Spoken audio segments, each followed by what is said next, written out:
The May 27th meeting of the Westford Select Board back into open session, and we'll begin with a Pledge of Allegiance, as we always do, led today by John.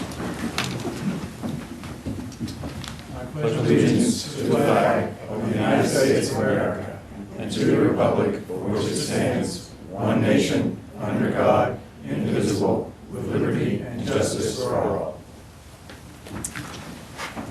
We will now move to open forum, and the first up for open forum tonight is congratulations to resident Kelsey Fairher for completing the Boston Marathon on behalf of the National Braille Press Team, raising more than $10,200 for the cause. Congratulations, Kelsey, and Kelsey's here with us tonight.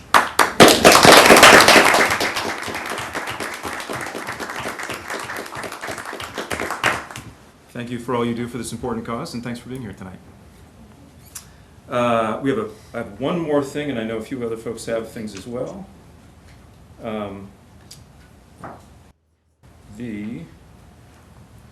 Westford Remembers is celebrating the memory of firefighter Richard St. Onge.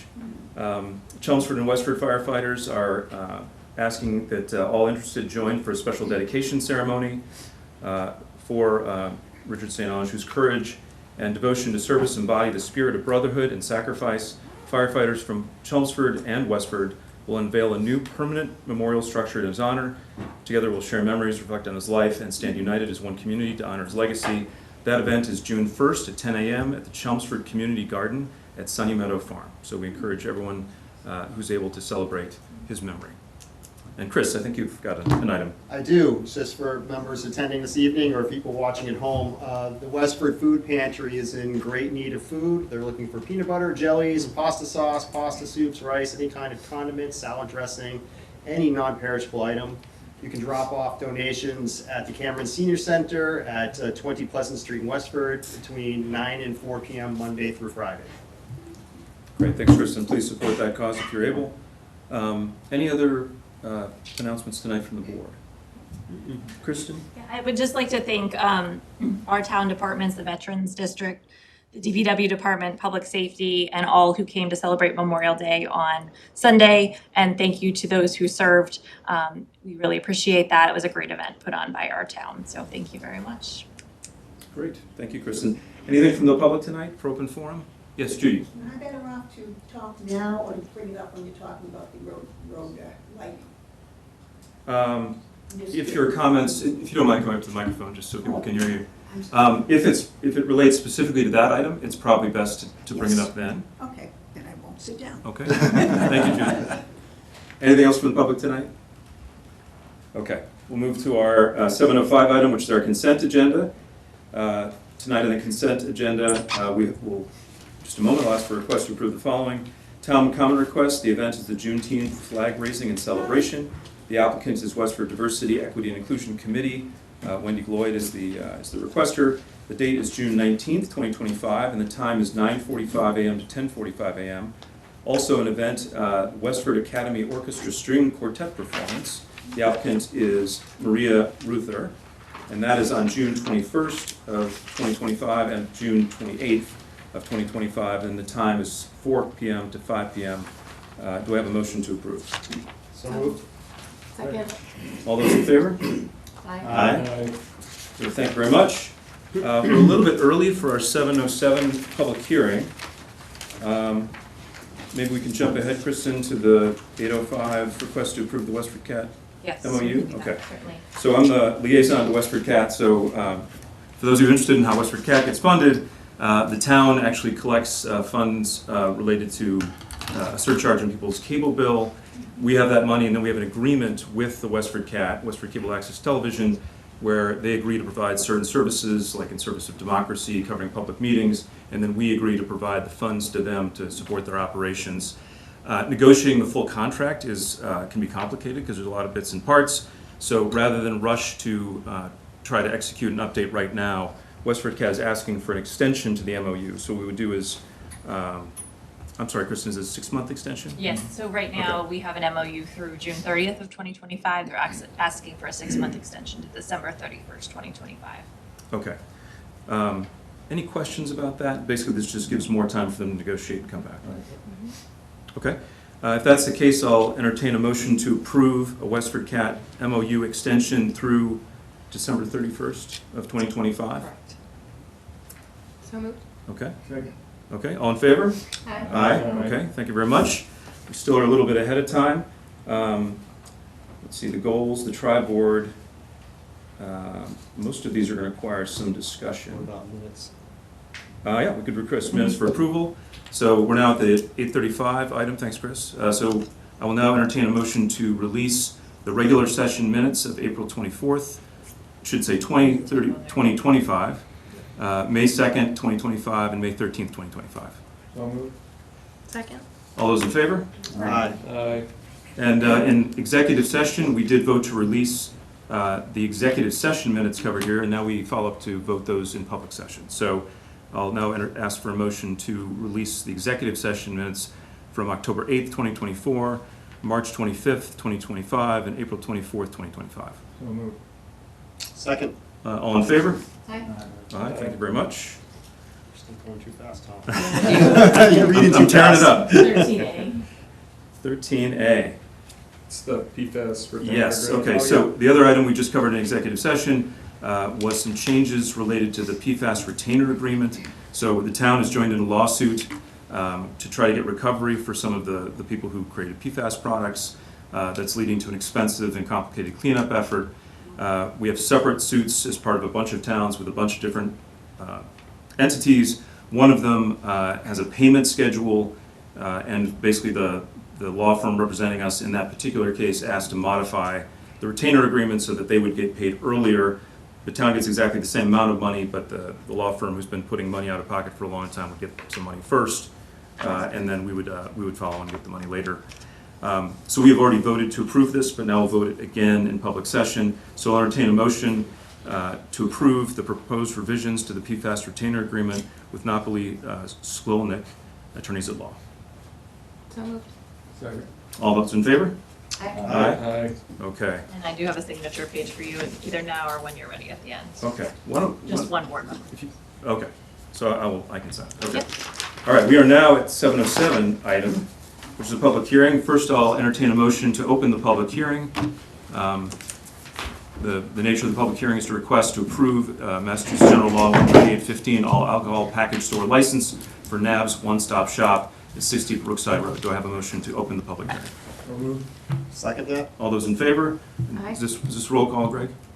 Okay, good. All in favor? Aye. We're lucky to have Attorney Corbo here tonight, so we're in good hands. Good, so welcome, and you're the petitioner. Thank you. Excellent. So yeah, please let us know the nature of your request. Good evening, Mr. Chairman, members of the board. My name's Attorney Peter Nicosia. On behalf of the applicant, I have Matt Farber, who's sitting right next to me. He's probably fairly well known to the community. Matt is the sole corporate officer, sole director, sole shareholder for NAB's One Stop Inc., which is the applicant for a Section 15 all-alcoholic retail package store license, which he's looking to expand services at an existing convenience store located at 60 Brookside Road. NAB's One Stop Shop, I suspect some of you have been in there as customers over the years, has been there since around 2001, so about 23, 24 years they've been in business. So eventually they were receiving a lot of consumer demand for increased offerings, including alcohol. So the applicant approached town meeting to petition for a special legislation license unique to this location. Town meeting approved a request for a liquor license at this particular location. The process is obviously more elaborate than that. It has to then be embraced by the State House and the State Senate and the governor. And we received sign-offs from all of them as part of special legislation to issue a license for this location. So on top of that, we wanted to additionally or cumulatively demonstrate to the board that, you know, there's a community request, a community need, a community want for this license at this location. We did a quick customer petition over a few days garnered about 361 signatures on that. Probably could have got a lot more had we done it for an extended period of time. It was really to reaffirm the fact that even though this is special legislation license, that, the community is on board with that. You have in front of you a complete application for the license with all the necessary documents. Mr. Farber is a fit general manager for that license. He understands that these licenses are privileges and not rights, especially as they arise from special legislation unique to the location. He has been advised about all of the liquor license laws under 138 and your local regulations. He is going to carry liquor liability insurance. He will be tip certified before the first dispensing of any alcohol at this location. And he's going to be a reputable community partner in offering additional services to your residents. Now, I will say this, that I'm aware that there is some opposition, as there sometimes is when a new license comes to an area, and there are other license holders in town. And sometimes, they view that as competition, which they consider to be potentially harmful to them. But the ABCC has been very consistent, as have been the courts, that just mere fair competition is not a basis for a denial of the license. It's not dissimilar to having McDonald's on one corner and Burger King opening up on the other corner, trying to compete for a very large customer base. And this is why, the town has multiple licenses at multiple locations. And lots of towns in recent years have petitioned the state to increase their inventory of licenses because the population has increased in a lot of our suburban towns, including Westford, and the demand for alcohol has gone up. So our position is that the license holders can coexist. It's fair competition, and there's been a demonstrated community want and need just by virtue of the elaborate permitting process it took to get here. I am aware of the fact that there is a question was raised as to what was requested at town meeting versus what the state has issued. And I would say that essentially you requested a Chevy and you ended up with a Cadillac. You got a full liquor license in response to the request, but nonetheless, it's been created. The legislation has been created, it has been signed off. It is an authorized full liquor license available for you to issue to this applicant and at this location and none other. And the application that was presented to this board as part of this licensing process was for that, a full alcohol liquor license, and it was advertised and a butter notified for that. So it's a service that will be valuable to the area residents, and we think Mr. Farber, with all of that history behind the store, behind the support for issuance of a special license at this location, should be given a chance to demonstrate success and provide this additional service to the residents. So with that, we'll certainly entertain any questions that you have. Good, thank you. I appreciate that preamble. Before we go to questions from the board, we often ask Patty and Kristen if everything is in order. So Anything we the should town be paying clerk attention to? has issued on their memo that they have reviewed the paperwork and it is in order. Okay, thank you. Any questions from the board? Go ahead, John. You originally applied for, I think, in the way the town meeting approached it, for wine and beer license, correct? And I think the article that was put through did not specify that. And you've been, now the state's authorized us to issue a license for a complete license. Is that your intent? Is your intent still to use beer and wine? Or now is your intent to expand it further to include hard liquor, et cetera? Well, I mean, the license that was issued by the state is for full liquor. So, I mean, we'd hate to see that go to waste and just park it on the sidelines because it can't be used at any other location. It's unique to this particular location. So the fact that the state issued it, we would like to avail ourselves of full liquor. I guess my concern is that the town meeting we approved based on, I think, beer and wine.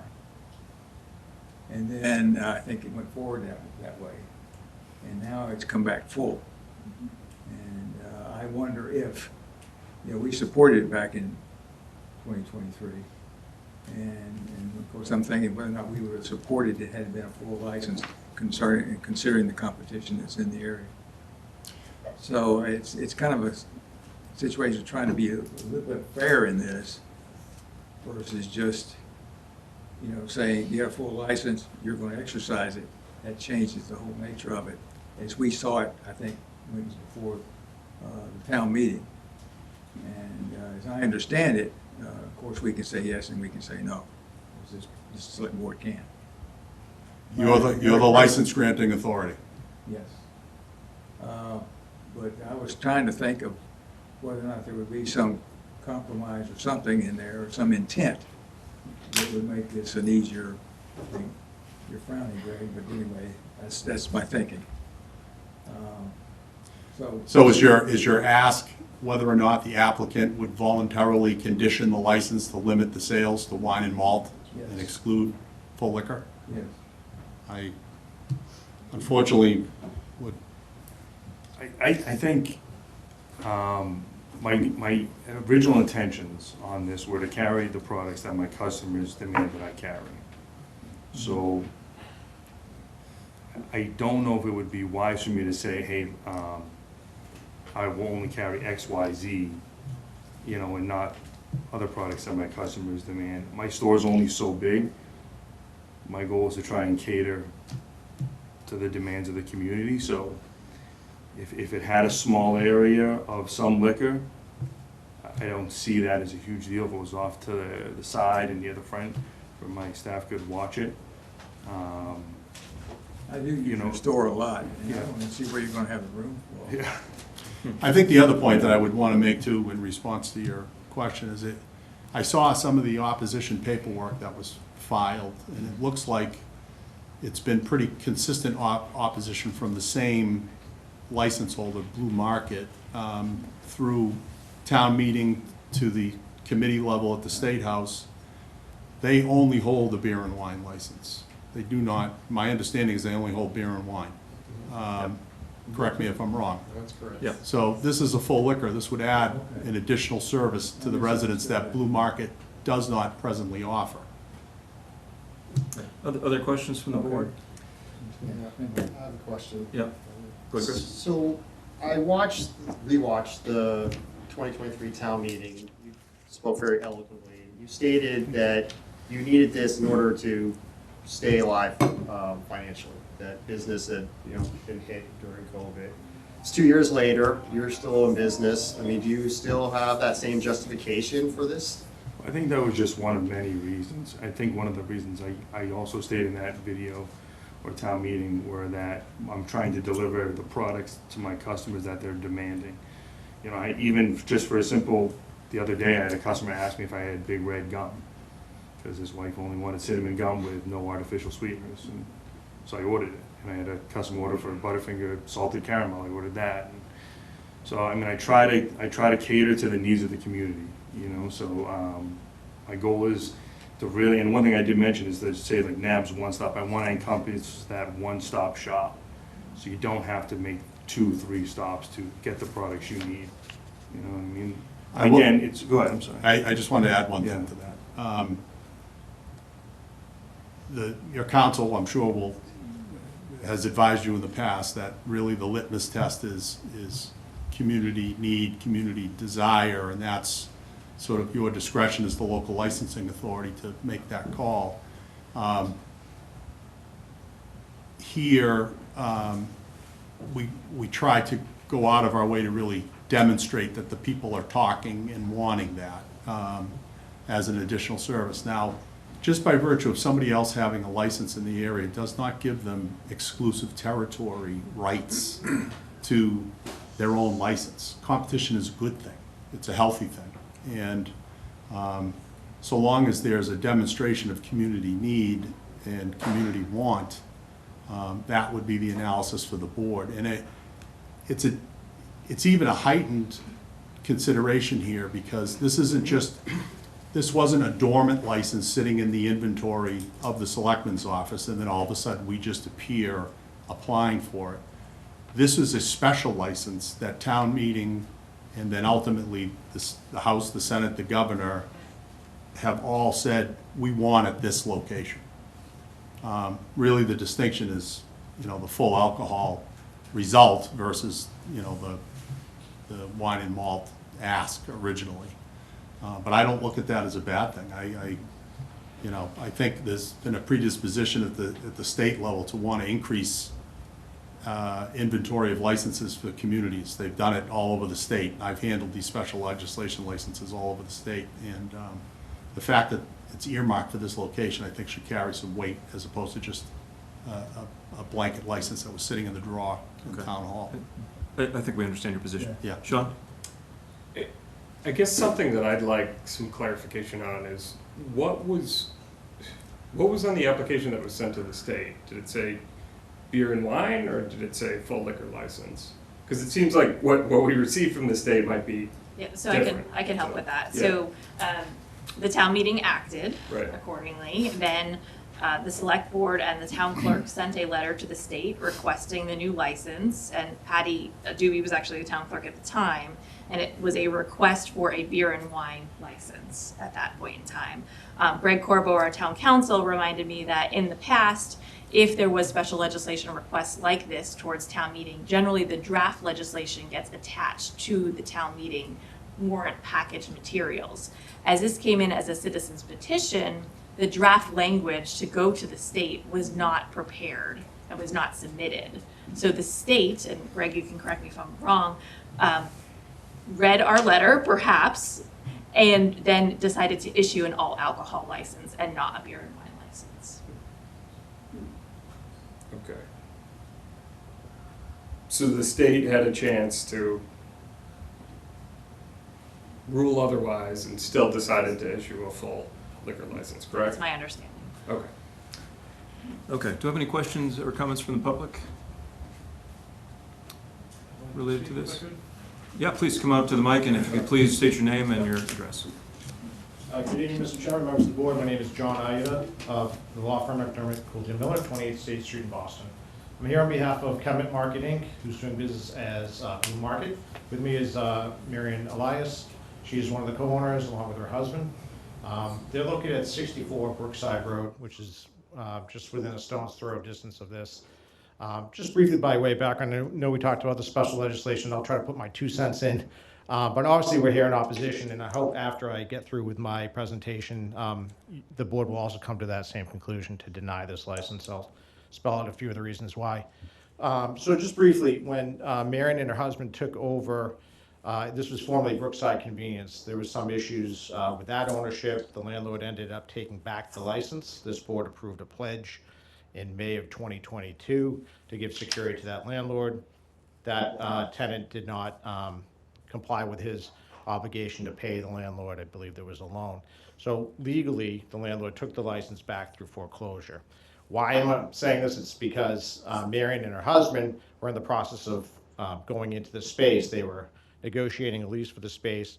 In fact, had to wait for some time before they could actually purchase the license from the landlord, and did so legally. And they have been in there for about 2 years now.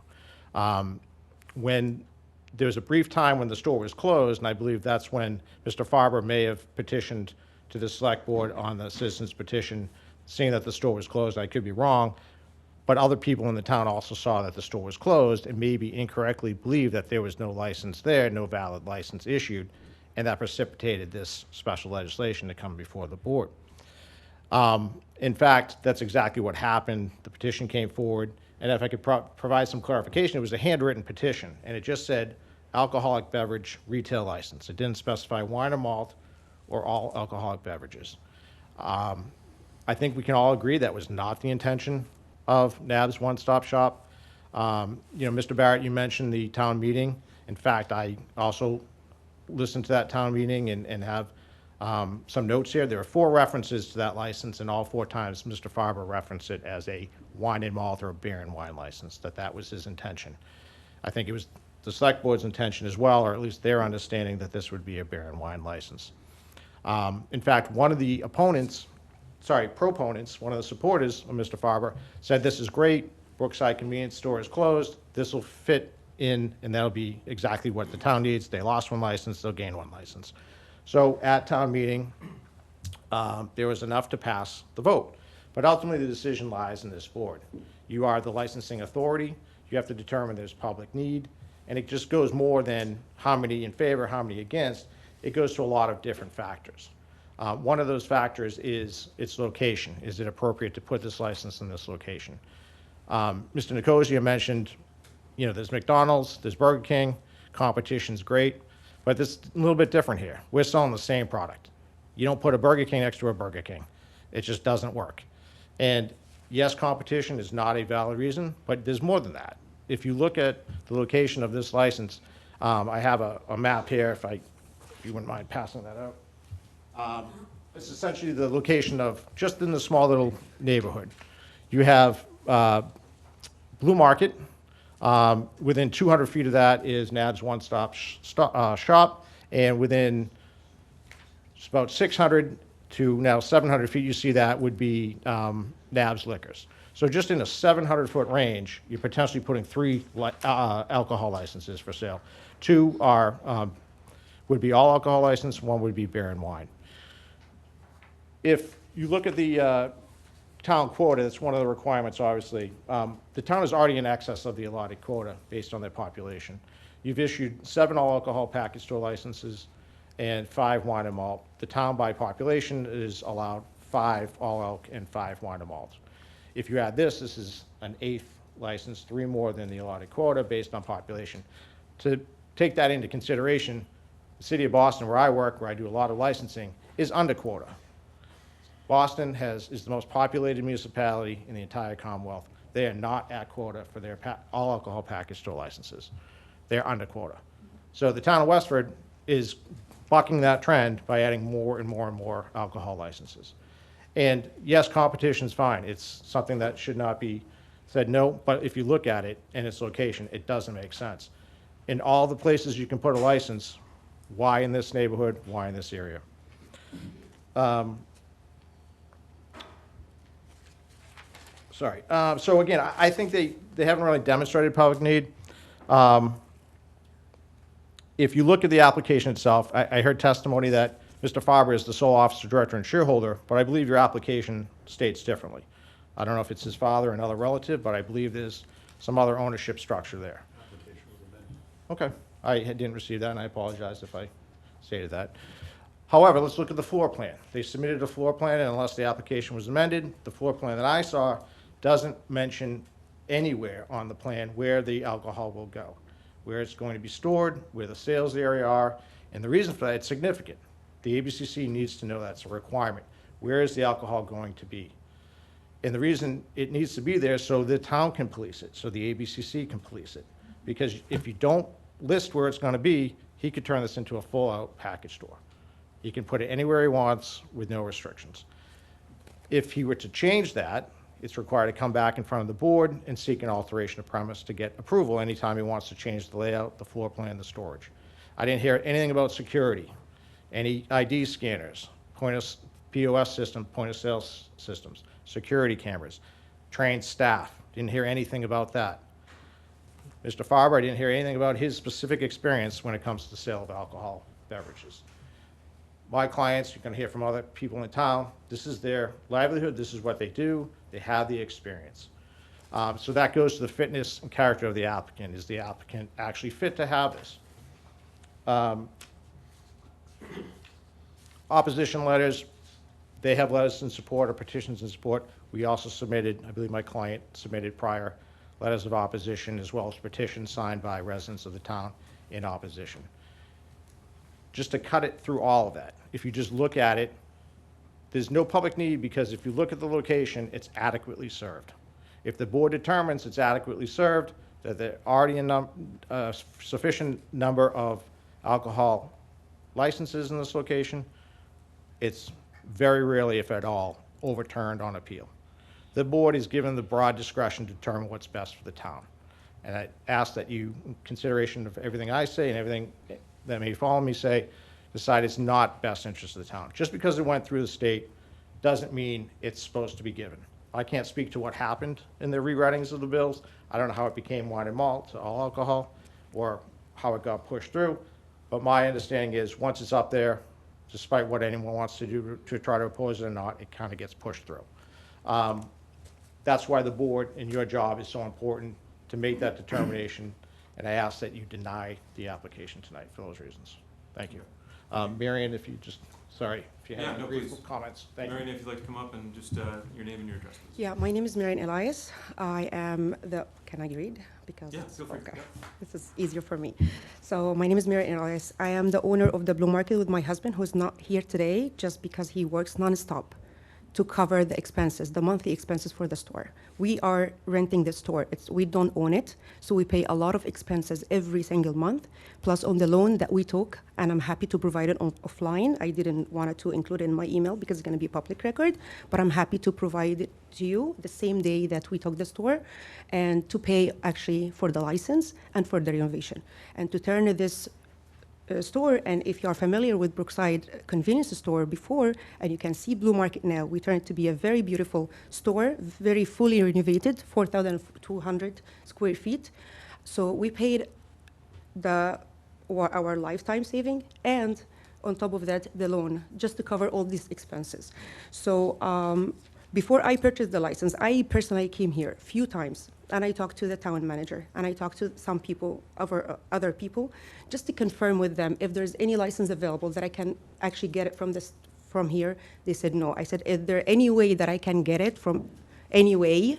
They said no, and it will not, because we already have more than enough in the town. And the only thing, and I told them, there is the Brookside Road, which is owned by the landlord at that time.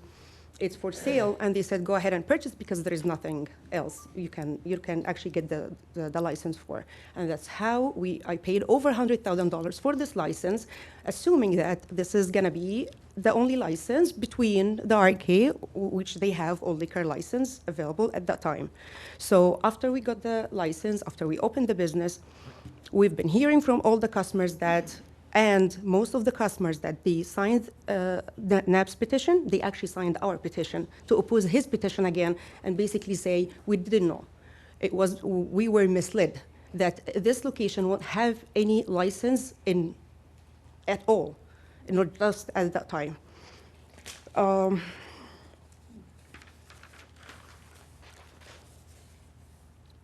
And the other thing I really want to also address that I have so many, I'm happy to get signatures, like 200, 300 signatures. I don't think it's matter at this time, because we already have over 100 voices. They saying no. We have people here, they really want to raise their concern as well. As me, as a small business, we are trying to survive by approving his application or his license. We're gonna walk away. This is the only thing. We are hidden in the plaza. His store is visible for everybody. This is the only thing that we sell. This is the beer and wine. The people comes, including his customers, because I heard that, he wants to serve it. We are happy to serve his customers. This is not a problem. And I don't think this is gonna be an issue in the future. But at the same time, we are heading in the plaza. So if approving this license, I think this is gonna be highly impacting our business, and we're gonna walk away. And with this huge debt I have, I probably will file bankruptcy, and I'm not even kidding. Probably we can see, I don't know what else to do or to say, but I think it's a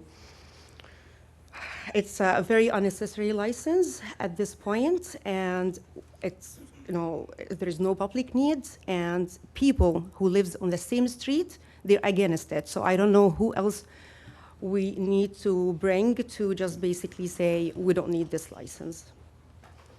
Thank you. Thank you. Any other voices today? If you'd like Are to you speak. open public hearing? Yeah, if you've got a comment that relates to this issue, then if you please come to the microphone, you can address.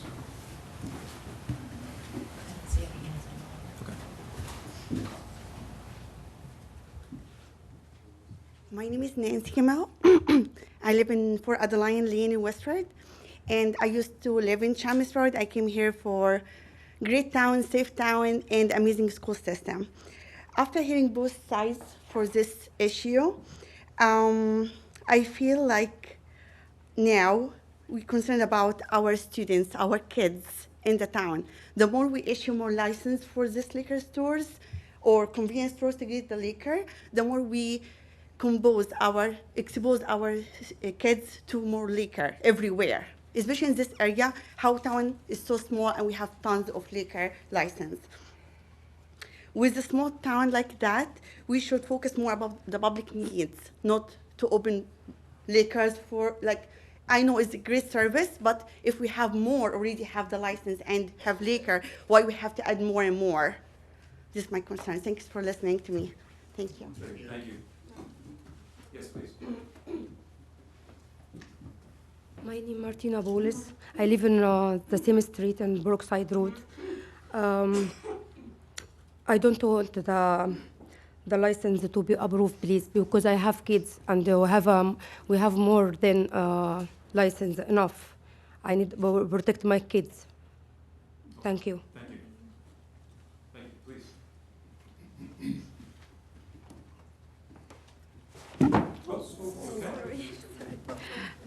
Sorry.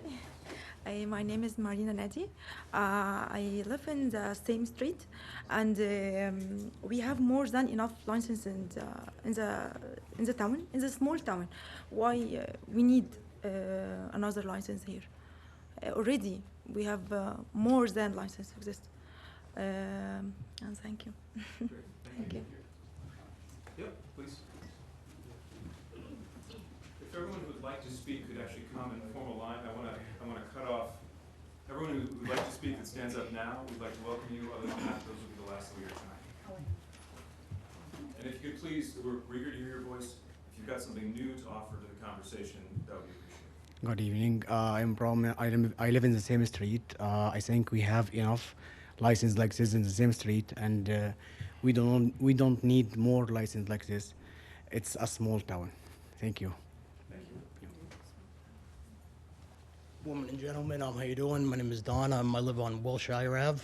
I would just like to say that I do live in Nab, and I speak to everybody around me in the community, and we've been waiting years for NAB to have a liquor license, and this is something that we all petitioned for, we all signed, and there was talk all around town about this, and a lot of people signed up for it, and you can see the number of everybody in NAB that did sign up for this.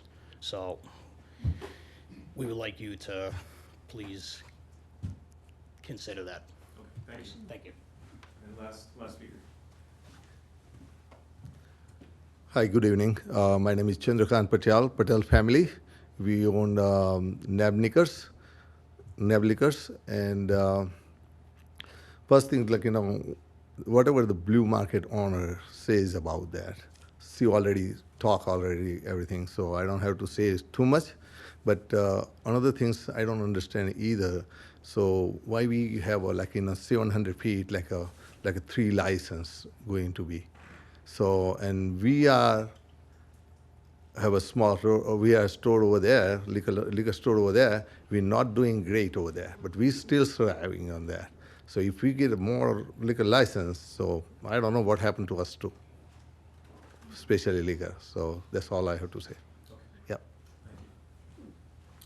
Yeah. Mr. Chairman, could I have an opportunity just for a very brief rebuttal? Yeah, briefly. I think you've made an extensive argument, but if you've got something new to share or something specific. I just want to mention two things that I didn't mention. Okay.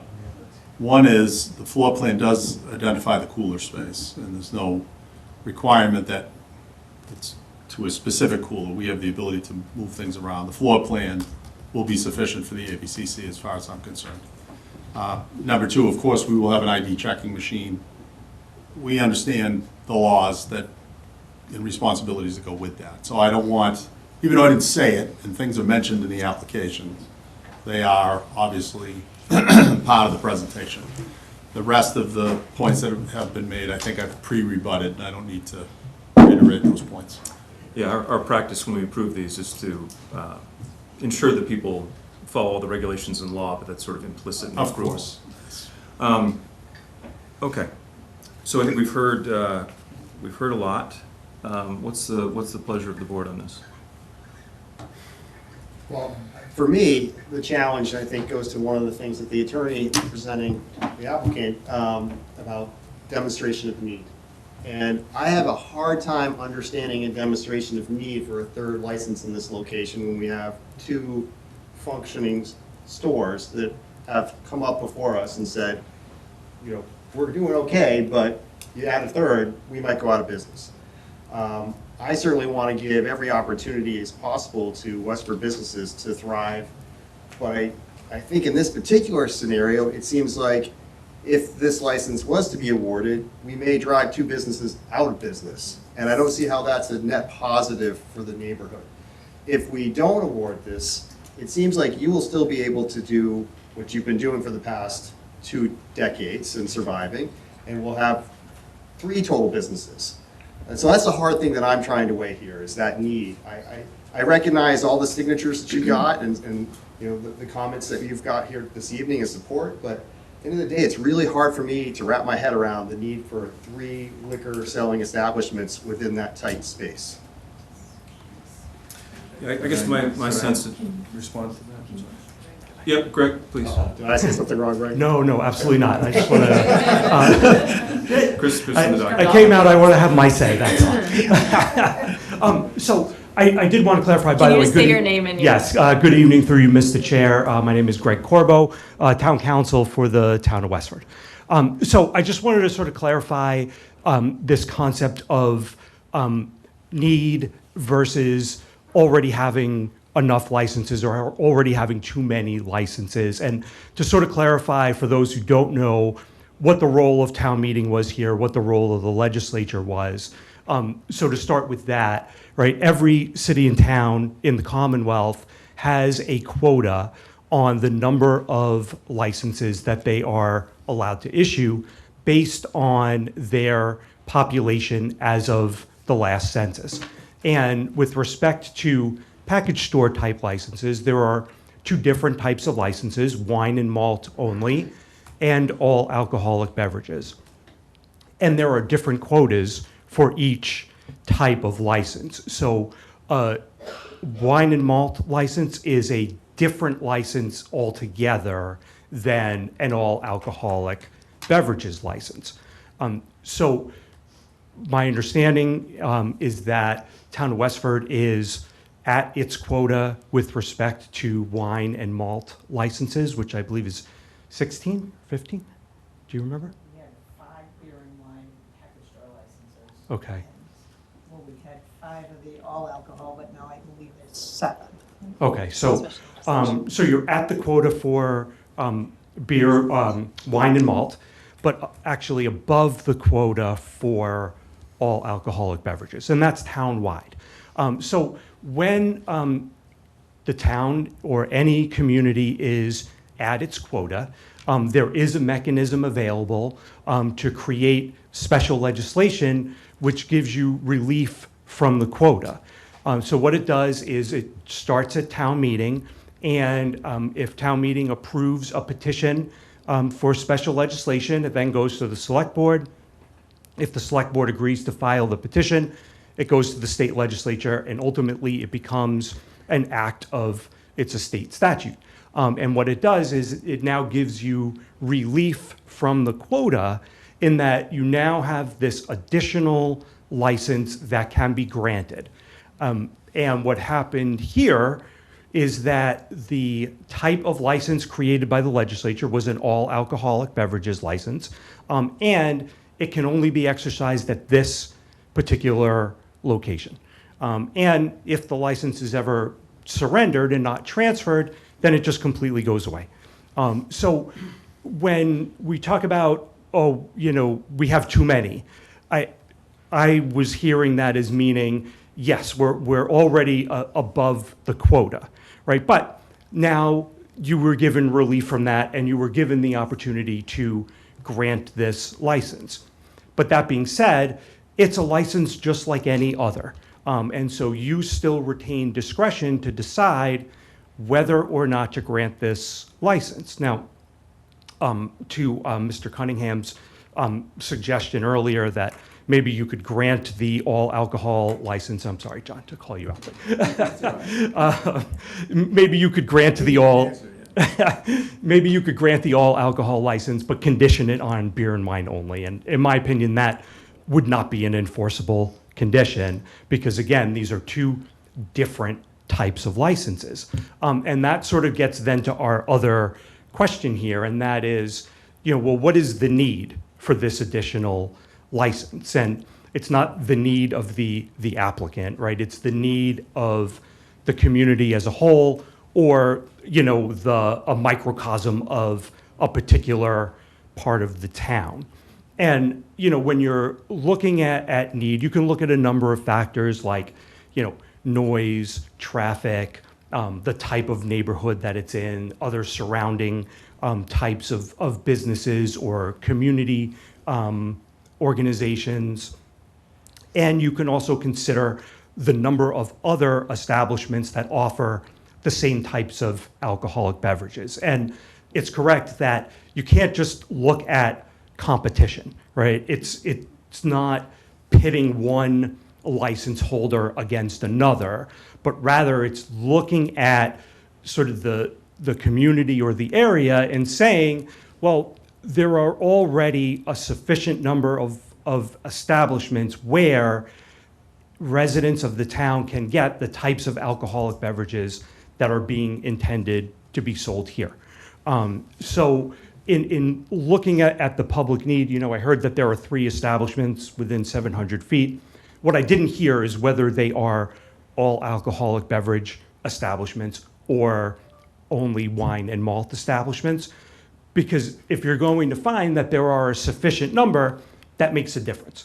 Because if the other 2 are only wine and malt, then the introduction of this new business introduces something different. Now, again, that's not the only factor for you to consider.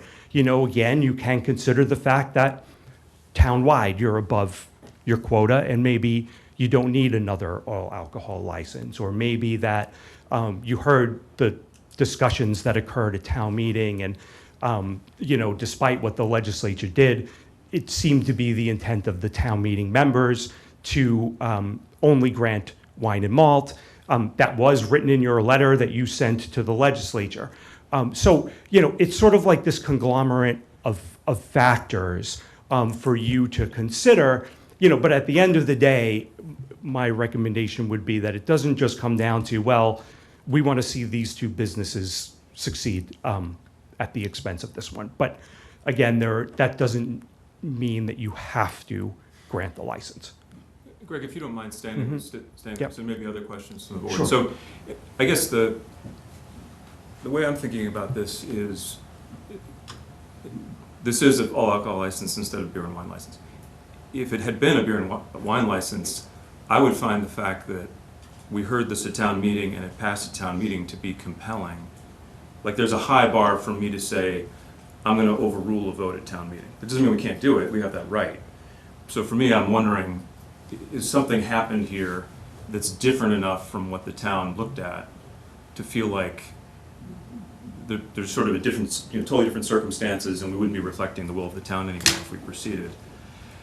I don't know that so there's a difference between the all alcohol and the beer and wine license, to be clear, but I'm not sure that was sort of at the heart of what town meeting was talking about. So it's a confusing issue, definitely, but for me, I'm struggling to say now after the fact with more or less the same information that we would have had at the time and recently after when the select board voted to advance the petition. I mean, I understand that people who run a business would be uncomfortable with this change, so I respect that, but I guess for me, it feels like what we saw there in the will of that town meeting is more or less exactly the situation that we're facing now. So I guess I don't see a sufficient reason or sufficient new facts to me to say we should override a valid town meeting vote at this time. Yeah, Chris? So, one question, and then I just want to Yep. get back to you. So does anybody know, does the has it? One's an all alcohol. It's all alcohol. We do have one all alcohol. Yeah. So that was it. So in watching town meeting, and I was there back in the day, but remember that this was at the very end of a very long town meeting. There was no discussion about the impact to the other stores in that area. There was very little deliberation at all. There was some public comment about and support. So my question would be, if there was a fuller picture painted to the people at town meeting saying, hey, if you, potentially approve this, do you put 2 other businesses out of business? Would that have changed the dynamic? I don't know. But it wasn't. And that's it wasn't basically brought up. always the fact at town meeting, right? You could always introduce the hypothetical of more information Absolutely, or different right. information, but the vote's the vote. Yeah. Okay. I hear you. Yeah, Sean? So I think I'm leaning towards something in line with what you were thinking, Tom, which is that, we have a data point on the map, which is town meeting did hear this, albeit late in the meeting. It was passed by a majority or 2/3? It's a 2/3. 2/3. So it was passed by 2/3 of who were present at the time. It goes to the state, and at that point, it appears to be a full license. I guess how I'm, and I appreciate the sentiment from the abutters and their concerns. I guess how I've rationalized it is we have that data point from town meeting. I'm not overly concerned about competition, right? You can shift your business in different ways, and case in point, there's 2 gas stations directly apart from each other, right next door, both of which who offer auto services. I think the reason why you have 3 shops there,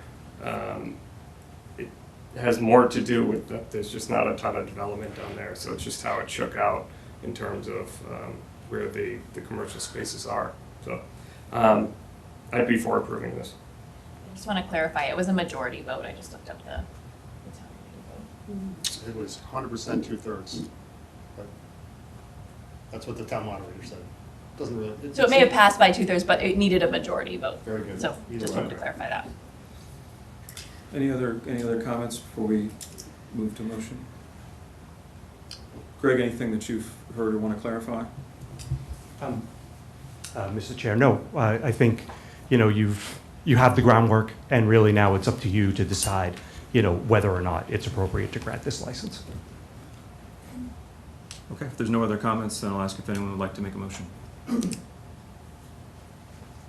I'll move to approve the license as submitted. Is there a second? Second. All those in favor? In favor of the motion as stated? Aye. Okay, all opposed? Okay, so the vote is 4-1, and it passes. Thank you for being here tonight. We'll now move Thank on you to our for your next agenda item. Thank you very much. Next, we'll be hearing a stormwater program update. Yes, and Kelsey, you're very welcome to stay. We would certainly understand if you decide you want to do other things. There's no requirement to stay, but you're all very welcome to stay. Okay. Thank you very much. Wow, newbie. Wow. Newbie on top of it. Okay, I will entertain a motion to close the public hearing. So moved. Second. All those in favor? Aye. Aye. Okay, thank you very much, and thank you all. Okay, next up, stormwater program update. We're going to be hearing from Gulshan Kumar, Public Works Business Manager at Kyle Fox. Welcome. Hi, everyone. Hi. Good evening, Select Board members. I'm Kyle Fox, Public Works Director. With me is Gulshan Kumar, our Business Manager. Thank you. Thanks, Greg. Good night. And we're here tonight to give you an update on the stormwater program. And with that, I'll turn it right over to Gulshan. Thanks, Kyle. Good evening, everyone. There are 3 main objectives. I'm jumping right in here. There are 3 main objectives this evening. First of all, the stormwater program has been in place for a period of time, and about 5 years ago, we actually introduced a separate stormwater enterprise fund. So I wanted to provide an update to the board as to where we are, provide an overview of the program, share with you some key assessments that I have in my role, recent role I should say, as the business manager discovered. after engaging with the staff, etc., who are running this program. And the third one is a result of those assessments leading us to make some recommendations that we are planning to move forward with. What I'm going to do is, since we did share the slide deck with you ahead of the meeting, and with the time constraints we have, I'm going to focus on the highlights and the key points. Of course, we are always open to any questions that you may have as we go through the discussion. So, as you see on the agenda, sorry, Mike, just we'll talk a little bit about introducing the stormwater management program, some regulations that are affecting us today and potentially will affect us in the future. We'll talk a little bit about the fund itself. It's funded through a utility fee. We'll go through the current process of billing the stormwater utility fee, and an assessment summary, as I mentioned earlier, which led us to some recommendations that we plan to implement. So, Mike. So once again, essentially, this is just a refresher on stormwater management and what it is and the importance of that. So I can leave it up there for a moment for other readers who are not here in the room to perhaps, take a look. But if you have any questions on it, or what it is, or why it's important. First, this was an excellent introductory document, so thank you for being so thorough. But I think your instinct's right. I think we've all had a chance to read and absorb it, so highlights are probably appropriate. Excellent. Yeah, no, that'll give us enough time for Q&A in that case, okay. and we welcome that. So, as you look at the regulations, what's important to understand here is that, first of all, the town of Westford is in compliance and is operating under the current permit that we have. That was issued back in 2018. The other thing that is important takeaway from this is the third bullet that talks about a new 2024 draft permit that is currently in the public comment period. And until that is finalized, we of course continue to operate under the current parameters. But we need to keep in mind that is on the horizon. And unfortunately, a time frame for when that could be effective and become law is unknown. And we can all guess as to what that cycle could be, but at the present time, it is not known when that will actually come into effect. Mike? So the Stormwater Fund, the Enterprise Fund 650, was established in 2020 to support the Select Board move to what is called the protective level of service for stormwater management. And there is a brief definition of the protective level of service. Just to give you a quick context, the three levels of service that we talk about are minimum, protective, and advanced. And so we were operating really at the minimum level of service many years ago. And in 2020, we established this fund to kind of elevate that status to a protective level.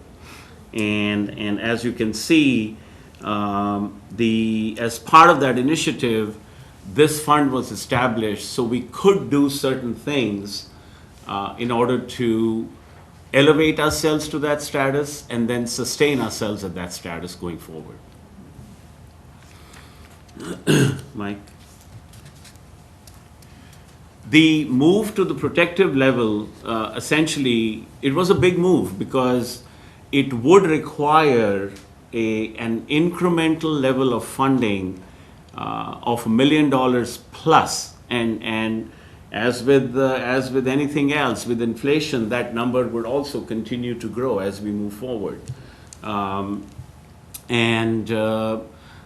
idea was that we will have the $600K from the general fund, which was the then number to operate in 2019, as a sort of a baseline to cover the status quo costs and establish the fund to actually then make the investments we need to bring us to that protective level and sustain us at that protective level.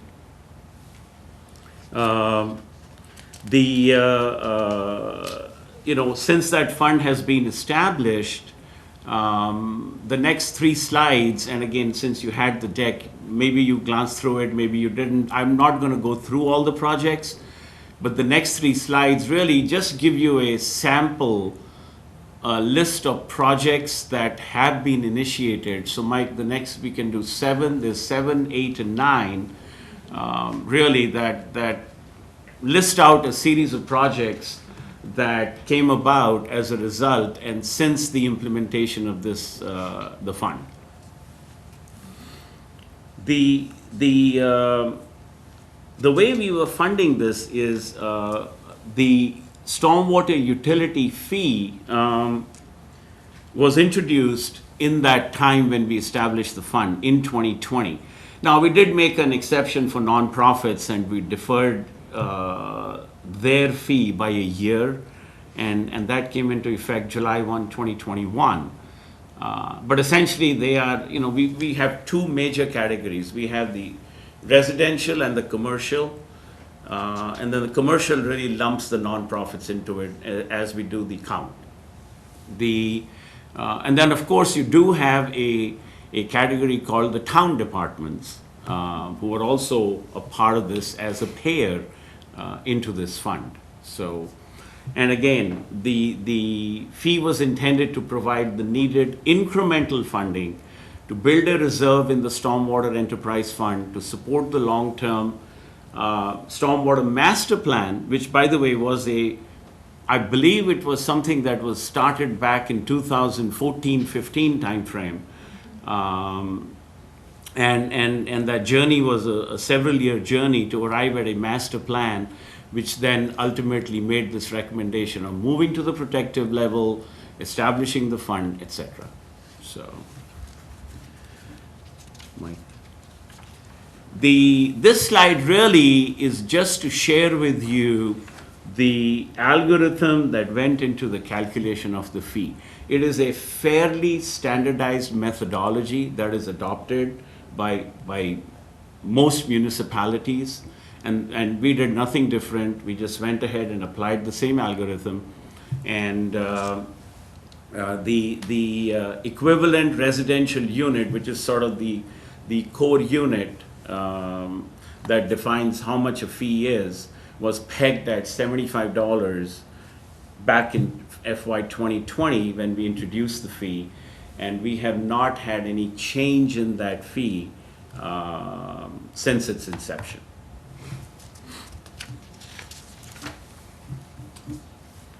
Let's talk a little bit about how this fee is collected.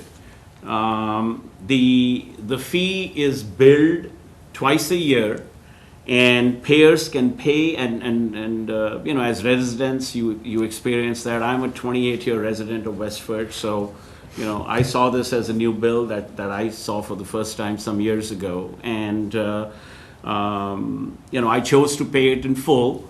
But you have the option where the billing is done twice a year. So you could pay 50% when the first bill comes out in the fall, and then you will receive a second bill, typically late spring, and then you can pay the 50% at that time. And that's across the payer population, whether you're residential or commercial.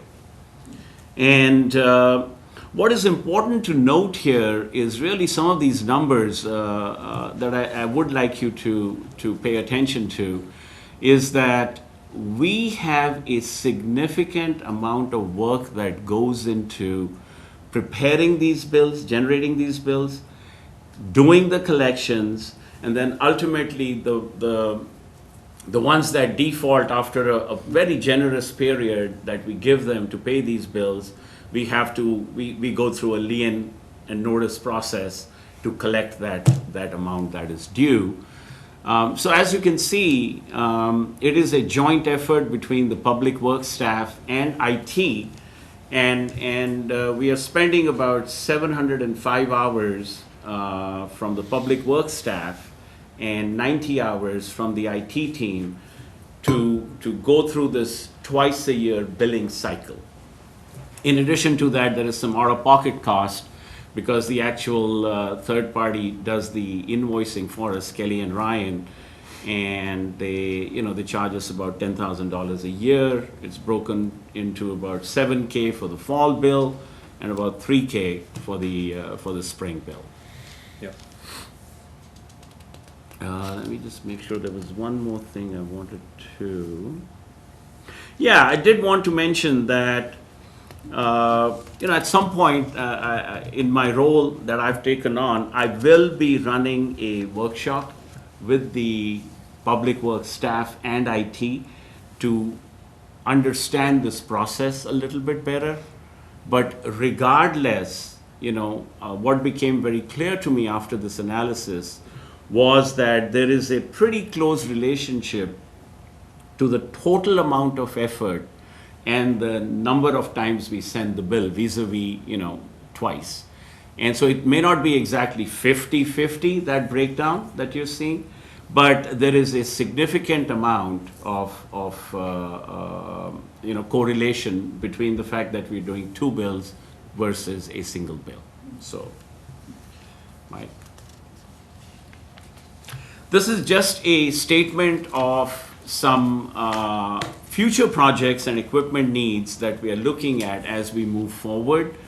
There's culverts and catch basins and other infrastructure components that will need attention over the next, we looked at the next 10 years and made some estimation of what we think might be the total capital that we would need for these culvert replacements. Then there are some internally completed repairs that are estimated at about $75,000 per year, but then that cost goes up with inflation year after year after year. And the idea is that the fund is where we will turn to for these projects, so to be funded. So Mike, we can go to the next one.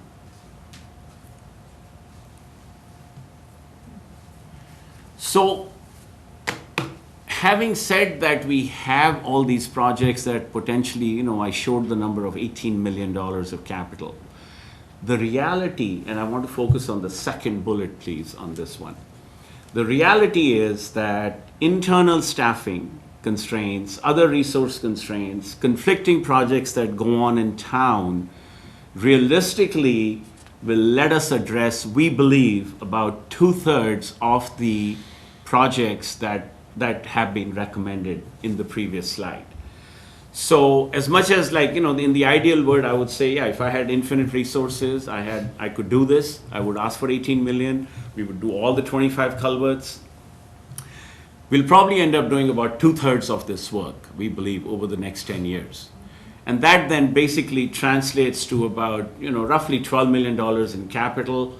And obviously I have assumed, to do the calculations, I've assumed an amortization period for that capital to be 20 years. But, at some point on a case-by-case basis, we may get some better guidance from our finance director or Christine or others who will tell us, what's the best way to finance this. As you can imagine, realistically, the spend will not be exactly uniform each year. But for the purpose of analysis, looking at a 10-year window, we've used that to arrive at the model. So, but again, the key thing is the second bullet. I just wanted to point you to that. Mike, we can go to the next one, please. So now we come to the assessment part of the presentation. Having done the analysis, looked at the fund, the history of that fund, the utility fee process, the billing process, etc. We need to maintain an optimum fund balance in the Stormwater Enterprise Fund. And that's vital to sustain the protective level of service that we are committed to provide this town. What is important, though, is not to lose sight of the fact that there is a new EPA MS4 permit that is on the radar. I shouldn't say it's on the radar, it's on the horizon.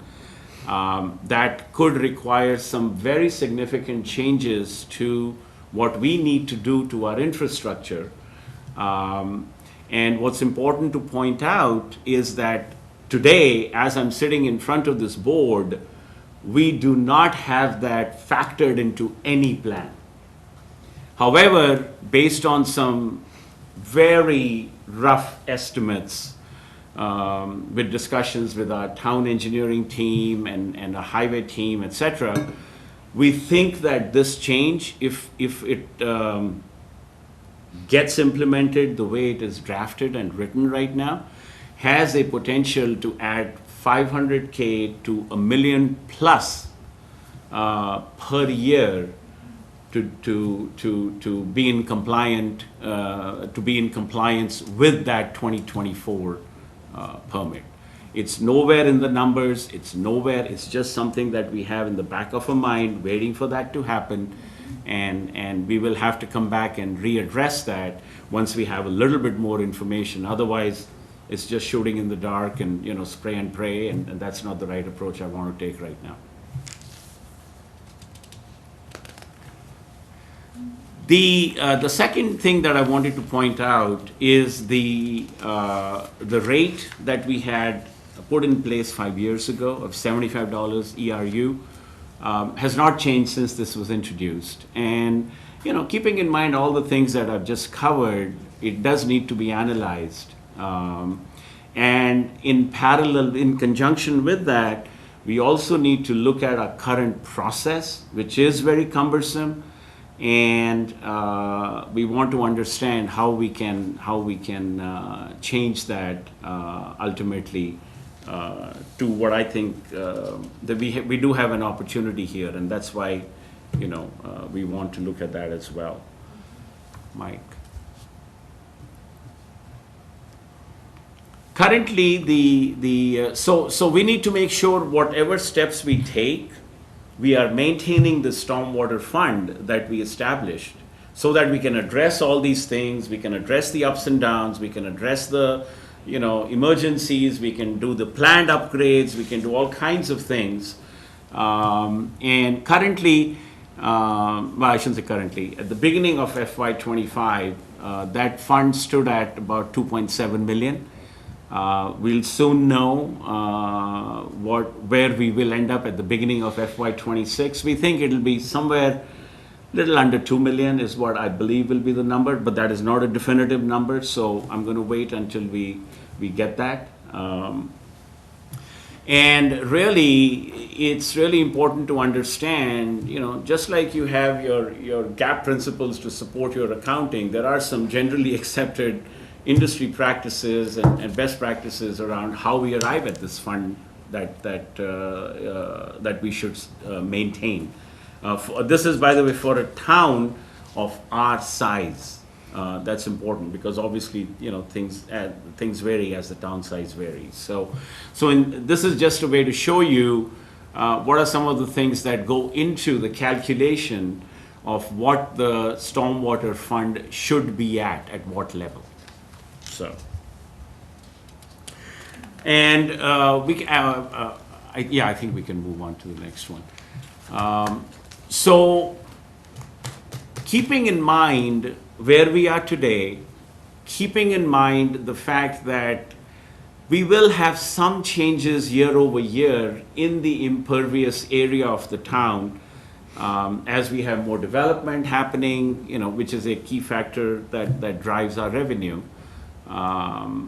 Keeping in mind an annual inflation rate of 2.5, fingers crossed, hopefully it starts touching that number soon. We're still a little bit above that, but for calculation purposes, long term, we did use 2.5. But that, you know, obviously will be adjusted if we don't see it trending in that direction. Our numbers from 2021 through 24 are actuals. 25, We're close to the end of the year, but not fully. So through 36, they are sort of projections. And then, as I mentioned, any capital expended, we are making the assumption that it'll be amortized over a 20-year period. Where we are today, with no change in the stormwater utility fee, the fund will be depleted to the point where it does pose a significant risk to the town in our ability to sustain the protective level of service and to be able to make the necessary improvements. And in fact, the next slide, which we can go to, actually shows that in theory, it can actually get into a negative balance if we do not change if we do not change the fee. So this is just to show you a visual of what happens year over year over the next 10 years if we leave the fee unchanged. So that actually then gets us into the two recommendations that we are planning. One is introducing an 8% rate increase in the stormwater utility fee starting in FY27. We do not want to rock the boat for FY26. We have things in place. We have, that budget is mostly baked. And so we do not want to go in and make that change. We do believe if we start in 2027 and every other year have an 8% increase, that will give us what we need in terms of maintaining the level of funding that we need in our 650, the Stormwater Enterprise Fund. And what I wanted to share on this slide really was to also give you the, sort of an impact analysis of that increase. If you look at the median numbers for residential and commercial, as you can see, we're talking about $6 per year on $24 per year for commercial. If we take it up to the 90th percentile, that means 90% of our payers within the residential will see an increase of $12 or less per year. Similarly, the commercial accounts will see $210 or less.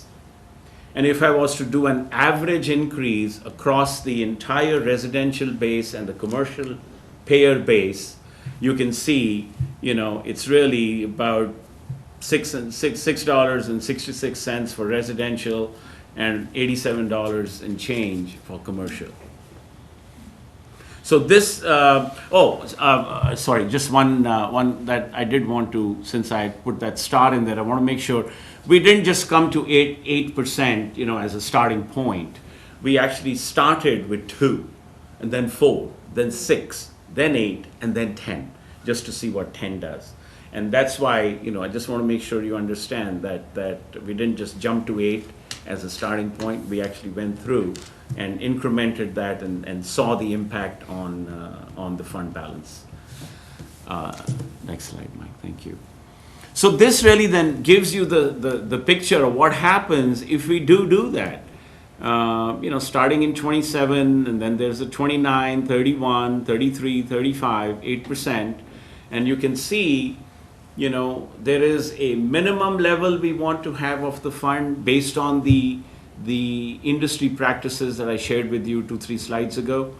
And similarly, the maximum. So we are kind of right in the middle of that range for most of this 10-year period, which should give us some comfort and make sure that we can, we can handle whatever is thrown our way over the next 10 years. So that was the first recommendation. The second one, next slide please, is that we would like to change the current stormwater billing process to just once a year for all payers, starting with FY 2026 billing, which will be done around September, October 2025. And we suggest the following to accompany this change. We would have a direct communication to the residents via one mailing, an actual mailing.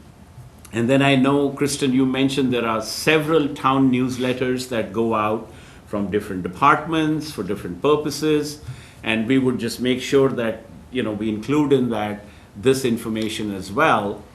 And to ease into this, for the first year, we would actually grant an extra 60 days. So instead of a net 30, that invoice due will be a net 90 just for the 2026 year. And then we'll revert back to our normal 30-day cycle for the, and you know, if we go to the next slide, you will see why I'm saying that. And you know, some of these things are fairly obvious, but then as you dig into the numbers, you begin to realize what kind of savings can be realized when we do this. And you know, I had mentioned that even though it's not exactly 50-50 the cost in terms of the effort of people, you can see there is a 36% reduction in the effort when you move from 2 bills a year to 1 bill a year. And to me, a secondary, which is the last bullet, is that, you know, you have full payment, you collect all those funds. We have as a town an opportunity to, you know, whatever other rates of returns we get, any you know, conservative rates of return we get to keep the money safe, we can realize those as well, rather than do a 2-cycle process and do the collections. So, thank you. So with that, I think, yeah. Yeah, so that was very clearly laid out. Thank you for that. Questions from the board about this approach?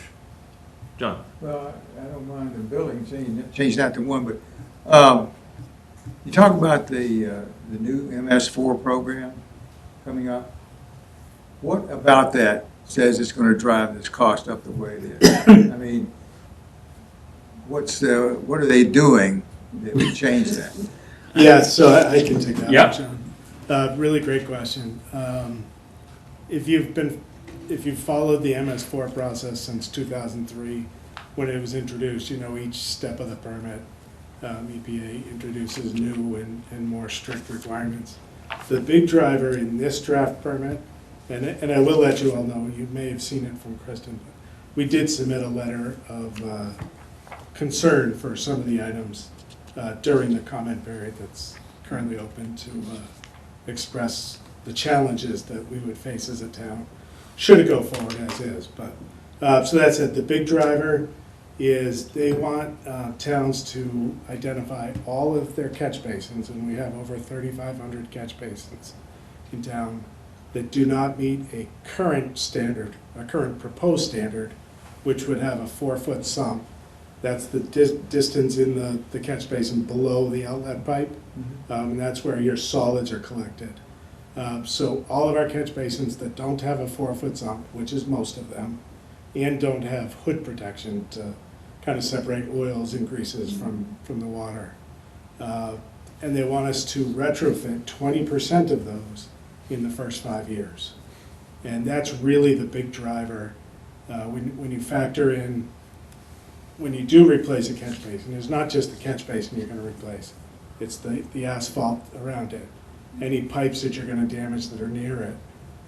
The scope of it could be pretty extensive, and you know, just for kind of ballpark calculations, our engineering group said, you know, it's about $10,000 a structure, and you know, so you do the math, 20% of 3,500 times 10,000 each, it adds up quickly, and largely part of the comment that our engineering team provided was, you know, our drainage project, our drainage colors, they're working well. We test, you know, we sample our outfalls every year, and kind of getting off board from this presentation, but I'm on my soapbox a little bit. And we get good results, and we pointed out that doing projects like the MOP project, which Westford supported, the Boston Road project, which is just underway, those kind of projects that take really troubled stormwater areas and improve them greatly, we as a town are going to get much better bang for our buck than to do their retrofit program. How much do you get from the fee every year now? So about 1.2 million. Your budget is about 1.8 million then. Well, yeah, there are some miscellaneous. Well, first of all, we have the transfer of 600K from the general fund. Right. So if I look at the revenues for 2026, it's about 1.8. Goes up a little bit, as I mentioned, John, as the impervious area increases in town, and we've only used a very conservative 1% increase per year based on actuals over the last 3 years. And so that just adds a little bit more to the revenue. And, but as a starting point, I guess, looking at the short term today, it's about 1.2 million. I guess what I'm getting at is I just want to get an understanding of, as we move along, you're talking about amortization over 20 years. So if we do, that $2 million worth of projects or something, you're going to bond that out and over 20 years and stuff like that. And what's the steady state as far as what we actually have to put in to pay for that? I mean, it's just, I'm concerned about the increase, 8%. That's not very many dollars. But this is a kind of a sensitive subject, this being a fee and not a tax, right? So the question is just, we have a plan, and you've got all these drainage structures, the lifetime of these drainage structures, and then having that move through time. Is there ever going to be a time that we don't need the $600,000 from the town treasury? Yeah, Is there going to be a time that we could just stay steady in the fee and not have these increases? And I guess I'm looking for the impact of the MS4 on it. Right. And do we have any time? Do we have to institute an increase now? Could it be delayed? Could it, or when is the drop dead date? I can take both of those. And then also, considering what the administration's doing, what are they going to do to that? Right. All really good questions, and part of the speculative nature of the 10-year projection we did. We did have some robust conversation about, what length of time do we use for our amortization? Should we try to get to a model where we just pay cash for projects, so we're not paying interest? We did move away from that because we thought the impact early on would be way too drastic. And, to get to the level state that you talk about, I can't really give you a good answer there. And the reason is, part of the reason we're giving this presentation is the program is still new. It's 5 years old now, and this is our first update to the board. Last year was our first year for actually getting a construction project out to bid and actually being constructed. That was the 2 projects on Old Lowell Road and Groton Road, which are nearly complete.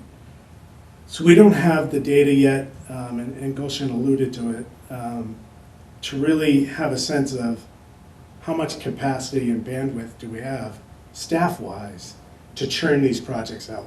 The need is there, but we don't know how much capacity we have to utilize the fund to build the need yet. And that's largely why we were really conservative on the 10-year projection. If you recall, we had the 2 levels on the chart, the minimum and desired, and we structured it, a year 10, we're just barely above the minimum. We're not trying to create an empire where we're, keeping funds that we simply can't spend efficiently. And I guess I would just conclude, but this line of thought, but we're proposing an 8% for fiscal 27, and we're suggesting every other year 8s. If it turns out we can't spend it that fast, or the permit comes back more favorably, we won't go through with a rate increase that we don't need. Absolutely. We will be reviewing every year, 100%. Yeah, that doesn't go away. Good. Thanks. Other questions for the board? Yeah. No problem. Chris? So is your analysis predicated on the fact that you feel you can only do 2/3 of the work that is really out there to do? That's correct.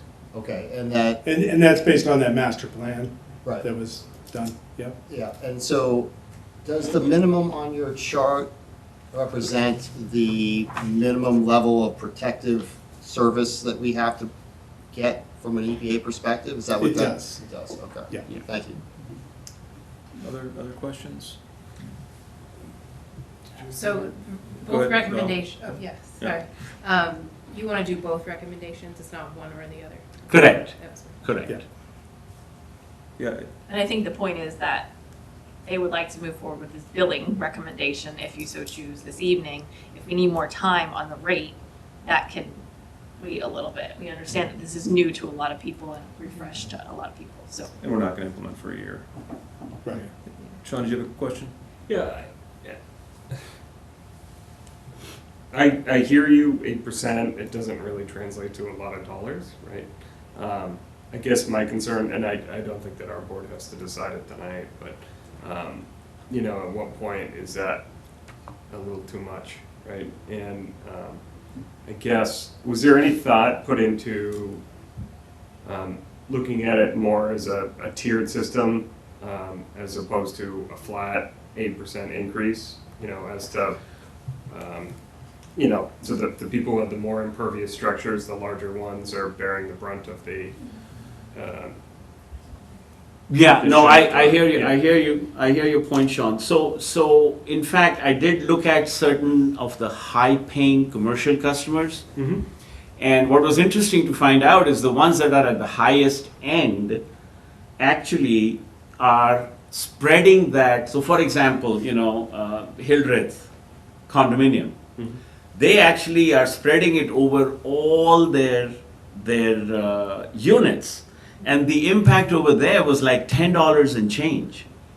So I did the same thing for some of these condo associations, and you know, I forget all the names. I might have it in my notes here, but I have it somewhere. Where we actually realized that the impact to an individual unit owner was anywhere from about like $3 to about $10 or $11.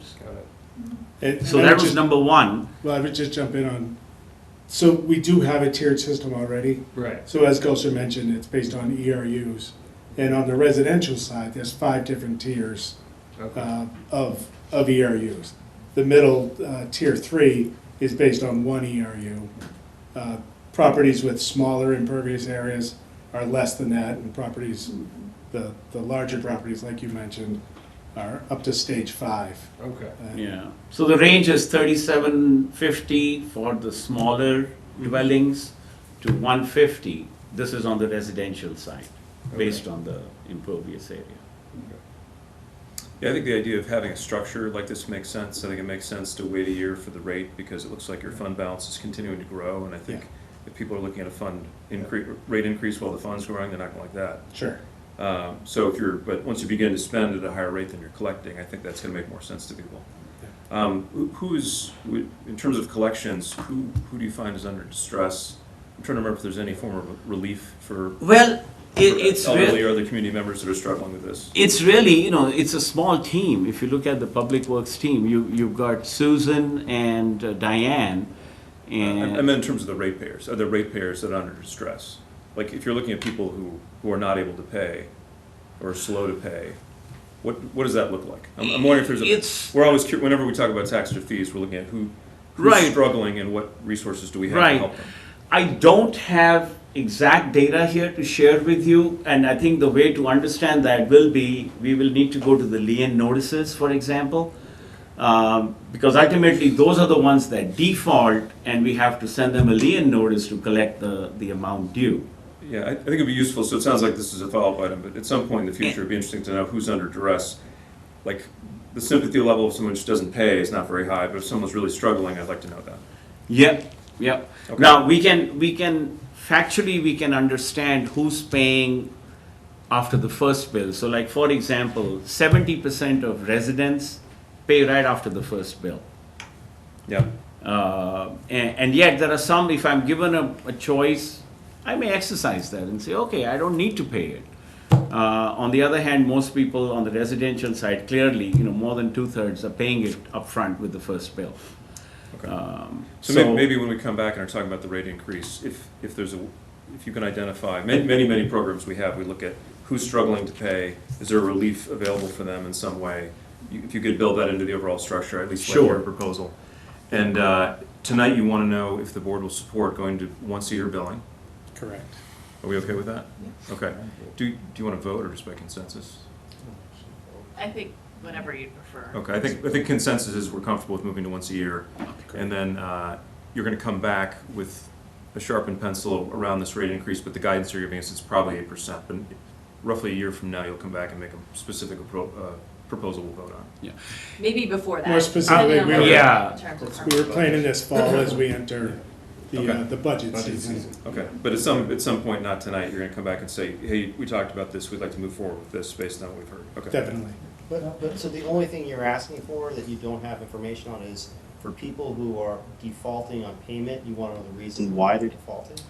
I guess, like for, we have a bunch of programs, for example, on property tax that we offer people that are struggling. This is a different thing, isn't covered by the same sort of tools and resources. So if it looked like we were seeing a bunch of small property elderly people who were struggling to pay, and that was a meaningful group in the lien holders, then I think it would be worth considering having some sort of relief program built into the structure where if people would go and apply and say, I'm struggling with this, and here's, I filled out the app, similar to the process we have for other relief. Can you get that information We from? can easily get that data. Yeah, we can, definitely. We'll ask Kristen to put it in your read files. Yeah. Yeah, go for it. You say you put a lien on, Lien, yeah. lien on their property. If they're behind? Well, that is the process the town It's the follows. same process with the Same water bills tax. as well. On Yeah, water, okay. on. Is there a charge with that? You charge them extra for that? As far as I know, right now, we're not. Okay. We're not. We don't collect any interest on that. If but- you relate the 20 minutes with your real property bill, then you got a problem. Okay. In theory, I believe we can charge interest, going back to the decisions that were made years ago, but we don't, I know we don't do that in practice. Okay, fair enough. Any last questions before we move on? Yeah, just related to John's question, and when you do come back in the fall, I would love to have that information, like how many liens are we actually recording on this, and what do those people look like? Sure, I can share that, Sean, but Okay. I will tell you this based on, I wish I had that email handy with me right now, Okay. but I don't, but I can tell you that that number is very small. I would hope so. That's good. So right there, just to put your mind at ease, Tom, that number is very small. Thank you. Okay, good. Thank you for taking Yeah. that. Thanks so much. Okay, any other Absolutely. questions? Can we let these guys go? Or actually, we're gonna let Kyle stay. Kyle's thing, yeah. Okay. Thank you. Thank you, Bill Chen. Great Thank you. presentation. Thanks so much. All right, Kyle, you're up. All right. Thank you, Mr. Chair. The next item on the agenda is consideration of a memorandum of agreement, two memorandum of agreements between Mass DOT and the town of Westford to implement always stop control safety improvements at the Forge Village and Cold Spring intersection and the Forge Village Road, Town Farm Road, Abbott Road. Drawing a blank on the fourth one.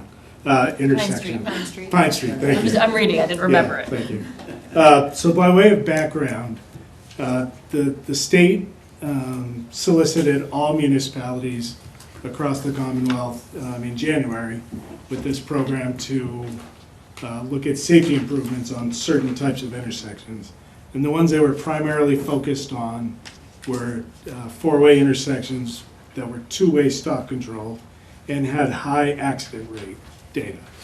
So they sent out a spreadsheet to all the communities, including Westford.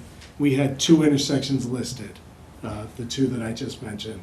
So we expressed interest in exploring both of those. And basically the process that was undertaken is, with our concurrence, the state went out, they performed traffic counts, turning movement counts, looked at the geometry of the roads, really did a sort of abbreviated engineering study at no cost to the town. So we can't lose on that. We did just get the results this past week, and that's what we're sharing tonight. They do recommend that both intersections do be converted to always stop intersections.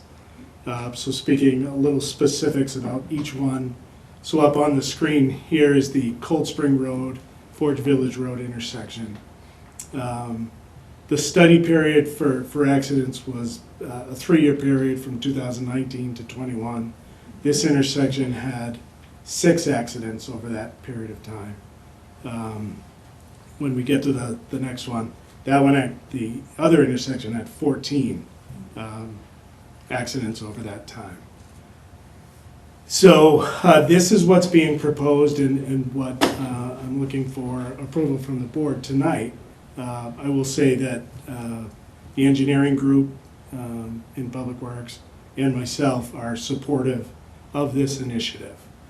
So what we would do is, obviously we would take the 2-leg intersection, make it a 4-leg intersection.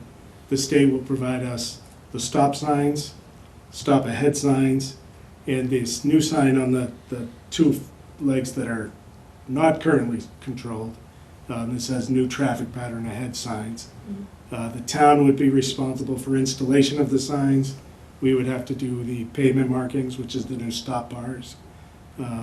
Get notice out through our social media, our website. We'd utilize our message boards to alert motorists to the change, because it is a significant change. And so we definitely want it to get notice out so it'll be successful right off the start. If you want to flip to the next one, Mike. The Abbott intersection is quite a bit more complicated. You can see there's a lot of extra pavement here. One of the big issues on this intersection is sight distance.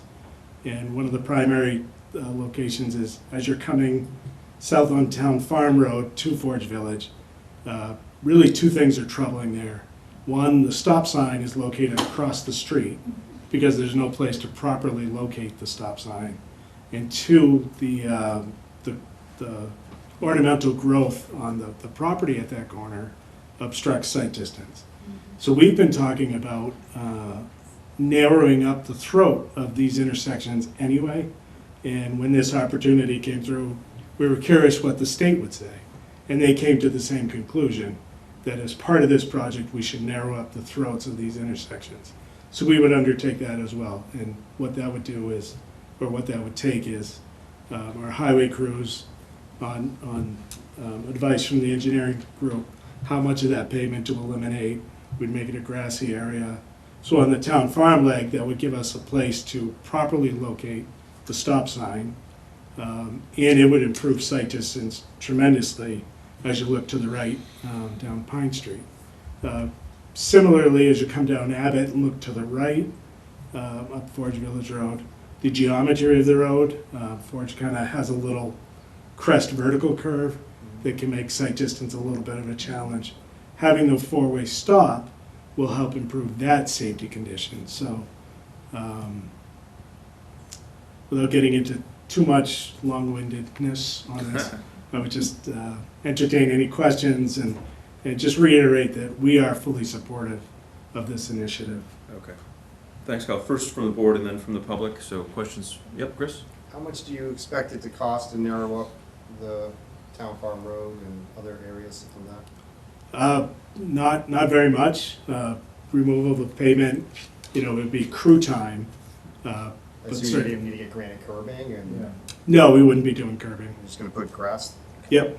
So just the cost of the manpower to do the work and some loam and seed. Other question, Noah? Are you gonna put in the flashing stoplights at the new stop Yep, signs? that is a terrific question. We're not proposing that. The grant would have funded those kind of stop signs. Chris can back me on this. I'm very much a rule follower on signs and keeping things consistent. So when I was discussing with MassDOT, as we're wrapping up what we're going to propose, I suggested to them that if those stop signs met a warrant in the MUTCD, which is the Manual of Uniform Traffic Control Devices, kind of the Bible of pavement markings and signs and all things traffic, then we would be supportive. But if they didn't meet the MUTCD, that we would prefer standard stop signs. DOT confirmed that they did not meet a standard, and so we're proposing regular high visibility, high reflective stop signs. Any questions? Any questions from the public? Judy, did you have a question? Yeah, please come to the mic. Hi, Judith, can you hear me? Yeah. Judy Culver of Stonebridge Road. My question is not so much about these two intersections in Forge, but the other one in Forge, which is the dangerous intersection, is where East and West Prescott Street come down to where Pleasant Street hits in the middle of it. You have a road to the town beach there also, and a railroad track. So you have a lot of things already in place there which are dangerous.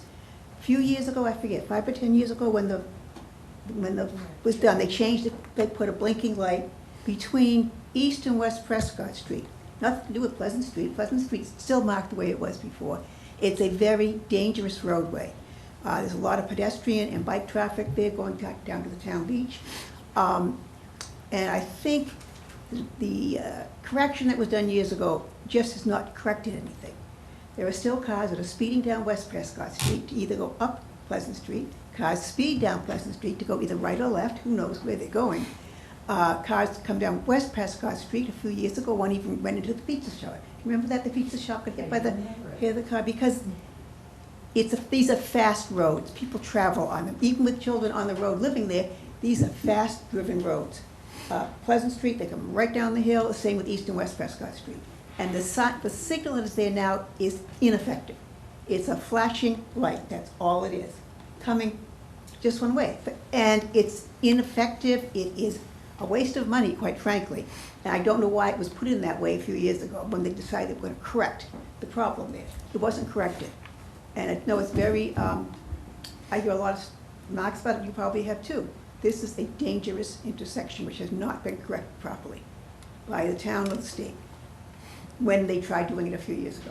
Okay, That's thank my you, comment. Judy. Kyle, do you want to comment to that? Any plans to either do a study or any actions planned for that Sure. intersection? Yeah, I can speak. As a matter of fact, Kristen and I met with 2 members of the Ped Safety Committee out at the Forge driveway, Forge Beach driveway, a month or 2 ago. Beginning of April. Yeah, and that comment came up as well.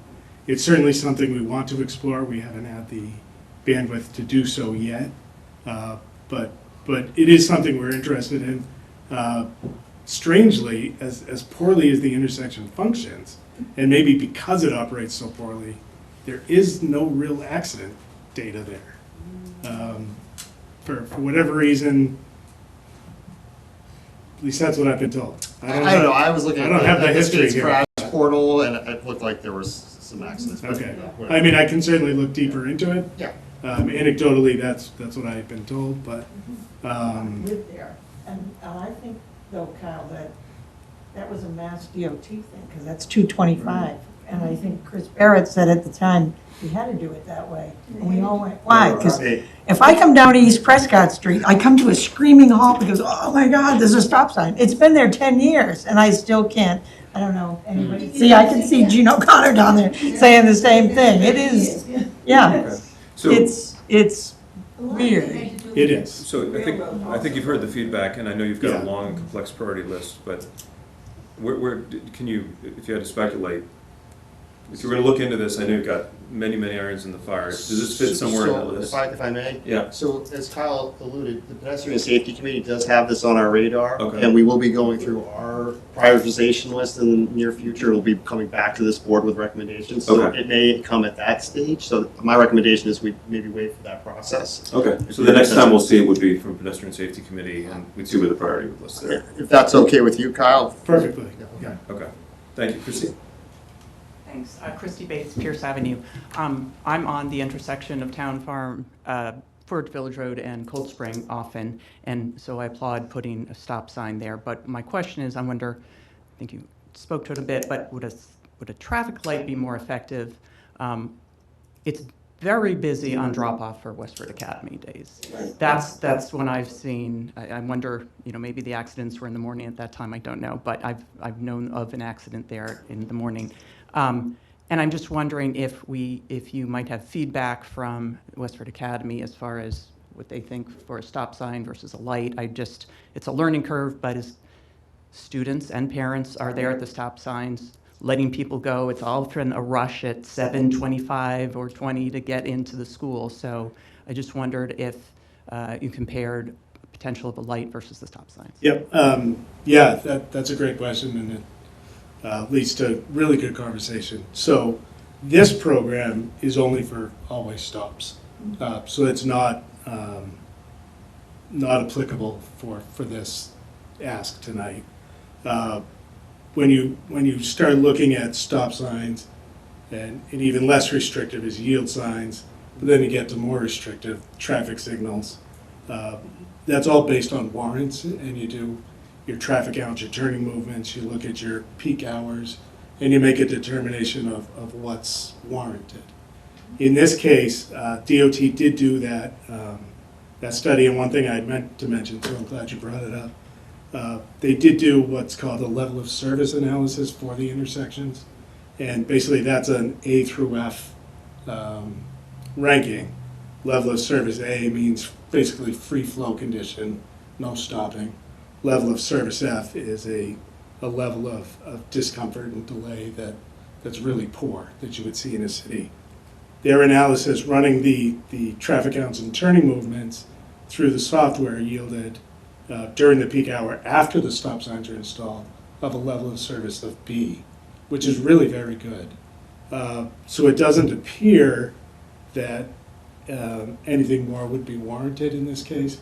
When you do talk about these kind of intersections, if you do have capacity issues, which is what we refer to congestion as, then I think the next best option is to look at a roundabout, because roundabouts provide the safety that we're looking for, but they also, their throughput is tremendous. And that was one of the things in the literature DOT sent to us is, this is just a stepping off point. Improve the safety, and then if the town so chose to go a step further, then certainly the town could do that. I think the level of service in this case doesn't warrant going further. The four-way stop or all-way stop should help with the safety issue, which is really the primary concern. And then certainly if we did find congestion as growth continues, down the road, then you would look to either traffic signals or perhaps a roundabout. Thanks, Scott. Christy, do you have a follow-on, or you all set? Okay. Any other comments from the public on this? Any other comments from the board? Yep, Sean? Real quick, Kyle, any idea when these type of improvements would be made? Yeah, it would be pretty quick. So Okay. once we, as being presumptive, once we sign the MOA, we'll get that back to the state. They'll put the order in for the signs and ship them to us. Once they ship them to us, we have to have them in within 90 days. And this is federal money that's supporting this. The federal money has to be spent by DOT by September, so it's going to be a pretty quick process. Okay, and to Christy's point, I would say just put some thought into the fact that the schools are going in through the end of June. Right? Yeah, it WA is wouldn't obviously- affect school yeah, this yeah. year. Right, For sure. Okay, Yeah. great. Thanks. Okay, great discussion. Now I'm ready for a motion to approve the memorandum of agreements for the all-way stop conversion projects at Forge Village Road, intersections Cold Spring Road and Town Farm Road, Pine Street, Abbott Street. Second. All in favor? Aye. Great, thank you, Kyle. Thanks, Kyle. Thank you. Okay, old new business, we've already done the first one. Kristen, you're up for update on fiscal 25 goals and discuss goal setting for fiscal 26. Sure, and knowing that it's getting late and you've already had several presentations, we can decide if we want to go through this in very much detail or if we want to shorten it and move to another meeting as well. For the new members on the board as well as the existing board members, I just wanted to remind everyone that the select board set 14 goals in August of 2024. Several of those were repeats from the previous fiscal year, others were new. In your packet this evening, we also have a matrix for each goal that talks about the progress that we're being made related to these goals, and you also received a preview of that during my performance evaluation. So I don't know what the board's preference is in going towards the details of each goal this evening and showing the progress. Is there anything you'd like to direct the board's attention to, or any questions you have in your own mind about these? Because we could we could tee that up and then we could move the rest of this discussion to I a future think meeting. the one thing that I do want to note is that, let me just bring up the packet in front of me. Goal, Mike, if you could just go to the next page. The supporting the fire, Manassas Station. Manassas Station number 13. We have not made progress on that. That is it's partially because of budgetary constraints and partially because our efforts have really gone into the library building project as well as the overall facilities assessment for the town building. So I wanted to be clear with the board that has not gone forward. I think one of the other goals earlier on, Mike, is complete the strategic plan. We have done that. It's now during implementation. So those are the two highlighted areas. Obviously, we have a complete matrix that we're working from. Our department heads are filling that out. The one thing I really wanted to show you this evening, and we're just going to do a preview of it, is that we are now tying the goals to our strategic outcome areas. And Mike has worked very diligently with the Clean Energy and Sustainability Committee to outfit that module. So we're just going to show you a preview of what that looks like, but I'm working with the other departments of how all of these goals fit into our other outcome areas of the strategic plan. So again, we're not going to give an update on the goals this evening, but this is more of how we're outfitting all of the items. So one of our strategic outcome areas is commitment to environmental sustainability and climate action. So we have a cover spreadsheet for that. As Mike gets settled, we'll show what this looks like. Move slow. If you want to go to the next slide. All of the spreadsheets show the overview of the 7 outcome areas, so responsive and responsible town government, caring and engaged community, opportunities for recreation and preservation of open space, commitment to environmental sustainability and climate action, diverse and attainable housing options, intentional and appropriate economic growth, and then quality educational opportunities for all. And then each one of these strategic outcome spreadsheets has what the strategies are, and those are in that pamphlet document of the strategic plan. So for this one, there was 4 specific strategies that were outcome. We're outfitting the other areas with those strategies as well. So if you want to go to the next slide, Mike. We also came up with our key performance indicators, and I know the board had some concerns about those. We're starting to work through them and starting to put some numbers and some meat on the table. So I hope in the next few months we can come back and actually show you some progress related to that and maybe set some new key performance indicators for next year. I'm going to go to the next slide. And then this is what the strategies would look like. So the first strategy is a solar siting plan. The action item is to develop and draft a solar siting plan. The responsible party is the town manager's office. We expect it to take about 2 years. We need to identify what those resources we need are, what goal it establishes and relates to for the select board goals, and then we're going to be giving status updates in this format moving forward. So right now you have kind of the clunky spreadsheet of the goal statuses that we put in the packet. We want to make sure that all of the goals get translated into the strategic plan, and we know that the board would be setting goals for fiscal 26 as well, so we'd wrap those back into this, this model. So again, just a preview. We want to build this out over the next month and give all the goals some meat and teeth for the strategic plan. My first reaction is I think it's great to tie in the goals much more closely to the strategic plan. And I had a chance to have chats with a number of the select board members, and one idea that came out of it was, should we sort of spotlight different areas of the strategic plan through the course of the year so that we can take a close look, for instance, at this and say, do we have the goals lined up? And just take that bite, and the next time come to community communication, and then the next time come to affordable Absolutely. housing. I think just having some rotating drumbeat of coming back to spotlight different areas of the strategic plan might help us make more progress. I think that's great. Yeah, happy to do that. Other comments from the board about this approach to goal setting? So I think in general, if I was going to speak for the older, more seasoned, more experienced select board members, I think we don't like, the goals are sort of like, have been rolled over forever with small modifications, so it's sort of like this legacy mishmash. So I think we're looking, the last time we went through, we said we need to sort of white sheet of paper this whole goals thing, because we're kind of dragging stuff from the past. So one way to do that would be one of your ideas, I can't remember who brought it up, but if we do the spotlight sequence, then we can just address over the course of 6 months, getting everything truly aligned in the strategic plan, so.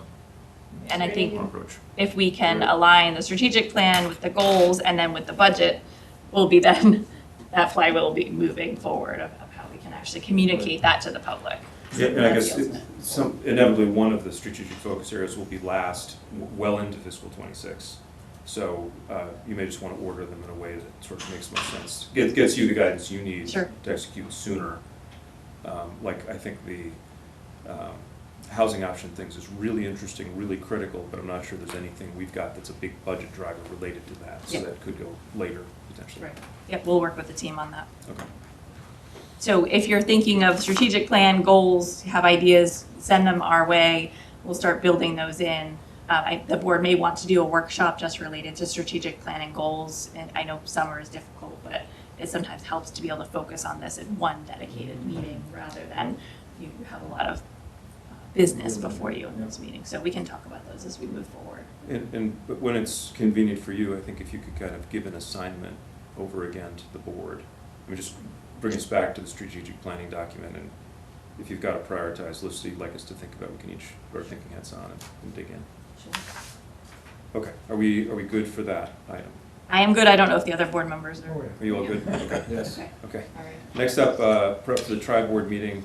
Sorry, can I? Yeah, sure, come on, Mike, yeah, please. Great. Thank you. Mike Berlinski, as Chair of the Clean Energy and Sustainability Committee. Just want to say that our committee has not yet met to review and discuss all of these materials on goals, but I just want to say that I appreciate all the activities of town staff in line with our sustainability climate roadmap and the sustainability area of the strategic plan. I do think that there is room for further collaboration and closer working together between our committee and town staff on these areas. So just ask that we consider working in those areas. For example, collaborating even more closely with NEMCOG and National Grid. I think we could be even stronger in some of the action areas supporting the goals and strategies. So thank you for your consideration.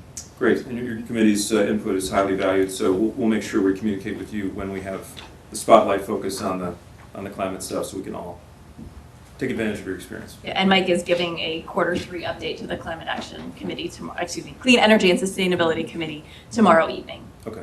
So, If I may, that just jogged my memory. So on the strategic plan outcome area, quality educational opportunities, are you looking to interact with the schools at all, with setting goals or establishing goals? Is that something that you see happening in the future? Yep, so the school department was involved in that working group when we were setting those strategies. So we see the schools, we see the library, the senior center, Road and Bush, other community partners. So all of those will be included in that strategy.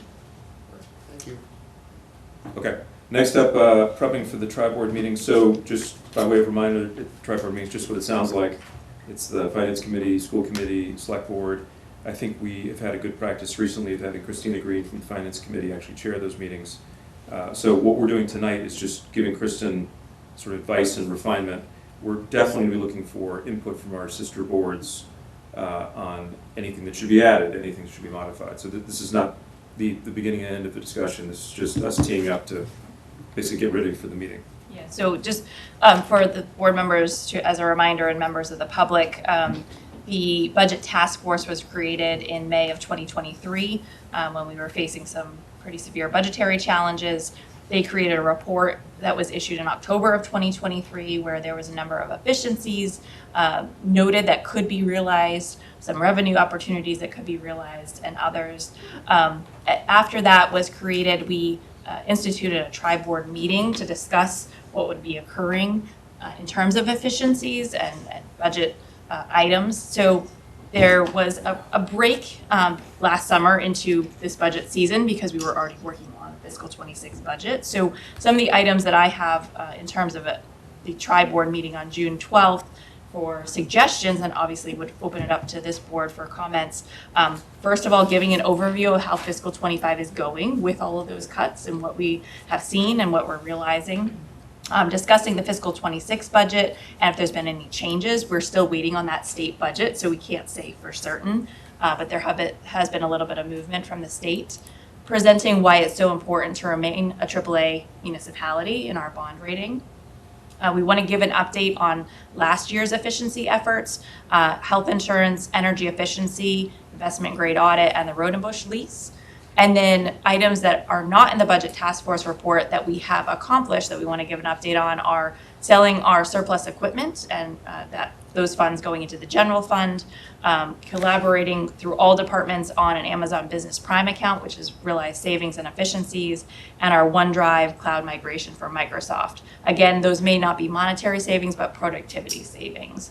And then giving an update of our upcoming efficiency plans and getting feedback from all three boards, continuation of the health insurance, continuation of the energy efficiency projects in the IGA, a potential pay-as-you-throw program, and digitizing efforts for our paper processes to digital processes, and then really discussing the upcoming fiscal 27 budget and where we see ourselves in that forecast. And finally, we have been keeping a spreadsheet for internal tracking purposes on all of these efficiencies and where we stand, and we're trying to create that into a more public-facing document that's user-friendly, that we can show this to the public. So that's just a snapshot of what we have in mind, but again, willing to take thoughts. Kristen, tonight. we chatted a little bit about taking the opportunity of the tri-board meeting to, just like you said, give ourselves a report card on the focus areas for last year, and maybe make that a public-facing document we can get out in front of people. And two other areas that I think are probably worth talking about. I don't know if you mentioned the fleet refueling consolidation. We consider that done, but we will give a report of where we're at on that. Anything that's been retired, but we can just explain to the public what the benefits are, I think are great. Absolutely. I wouldn't go back 2 years or 3 Sure. years, but, and I do think the rotating fund balance issue that I think was handled really Revolving effectively by the funds, schools, yep. revolving funds. That's going to be a continuing issue and a continuing offset to budget, at least for a couple of years, so I think that'll be a helpful update as well. Comments from the board? Chris?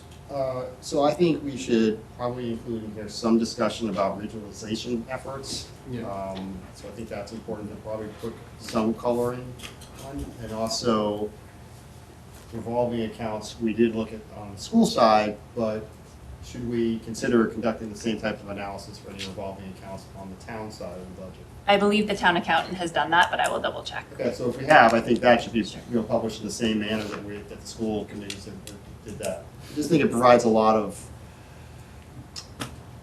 educational value to residents, knowing what's going on with those. And I also would add, I don't know who would be responsible. I know this is a long-term thing, but the Robinson feasibility study is looking at school consolidation, which I have heard from a number of residents is a key thing that they want us to consider as a budgetary driver in the future. So I know, again, that's 5-7 years off, but I do think we need to have that included on our list and just sort of give an update on where we are. We have made some considerable progress with this. So I would include that either in the meeting or in our documentation about possible efficiencies.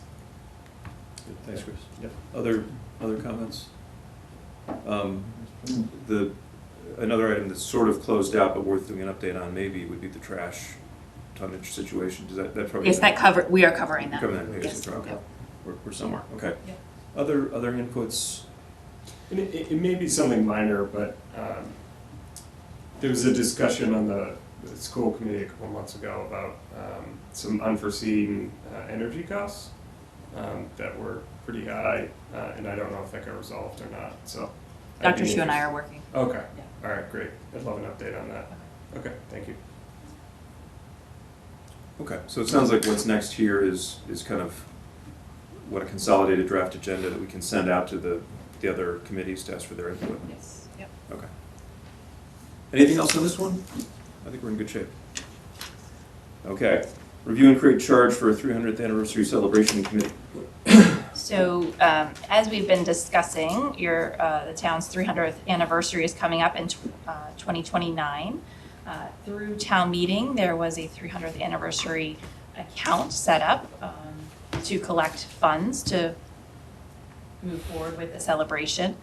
We did anticipate that there would likely be a committee that would be formed to help fundraise, to plan events, to coordinate the whole effort. So we have before you this evening a draft charge for that, and would be looking for any recommendations or changes.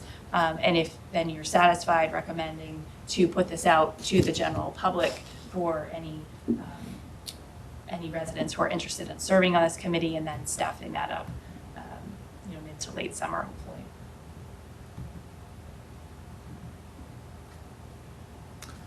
I'm Do you just want it pulling- on the I'm just pull- screen? I'm just pulling up the draft. Any questions from the board about the purpose behind this, or what we're all about in creating this committee? One question I have is, how much staff time do you anticipate? I think it's gonna vary based upon the direction of the committee, what they really want to do. So we're gonna have to be selective, I think, with what gets staff time and what does not, based upon our current workload. Right, that's my concern, is there's just so much other things going on. Yep. And I think this is awesome, but I also view it as sort of a nice to have versus some of the other priorities Sure. that the town has, so I just want to make sure that's balanced. Yeah. Good, yeah, excellent point. You look at the charge, it talks about why it's there. And I think the only action is they're going to plan the celebration with written approval from the town manager. I mean, should there be some more description of what they're supposed to be doing, or is that adequate? Is there? I guess, I mean, Kristen, do you feel like the charge as written will give adequate guidance to the committee? Or if we need to give them I'm more comfortable with specific it guidance? as written. I think if we see that we're running amok or going afoul, that we could come back. Okay. Yes, if you got a. Sure. Yeah, great. My name is Ken Tebbets. Hi, Ken.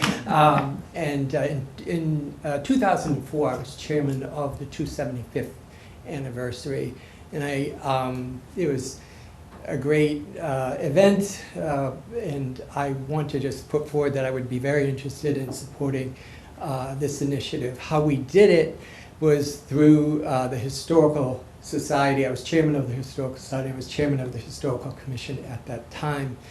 And we created a committee of about 30 people. And so there was an education committee. So in the month of March of 2004, for 20 minutes, there was a curriculum for the third graders on the railroads in Westford. So they got to learn about all the different railroad stations and all of that, and some very funny anecdotes about that at the time. And then we had a gala committee. So in September 23rd, we had a big gala on the Common. So anyway, I'm happy to help in any way that I can. Wow, we're gonna have to draw on your experience. Absolutely. Thank you. Christy? Hi, Christy Bates, Pierce Avenue. I haven't read the document, but I'm just wondering, what is the fundraising mechanism? I mean, would this be a town committee? Just coming from as chair of the Scholarship and Grant Committee, we struggled to get fundraising because the only way we could raise funds is through the city tax pay system that we have, or someone writing a check, and it just was so difficult in this day and age when people are used to Venmo and PayPal and other methods. So there could be a variety of methods. So it could be fundraising, just go to a business and ask for funds. It could be selling merchandise and making money off the merchandise. Obviously, you have to front load that first. Or it could be other mechanisms for fundraising. So it would be through the town, though? The town has the account. The town has the account. Kind of like Ken's idea, was it a nonprofit? Yes, so, Yeah. I'll just explain that the historical, all of the funds went at that time. Ken, if you could come back up to the mic, that's how people at home hear us. Sure, sorry.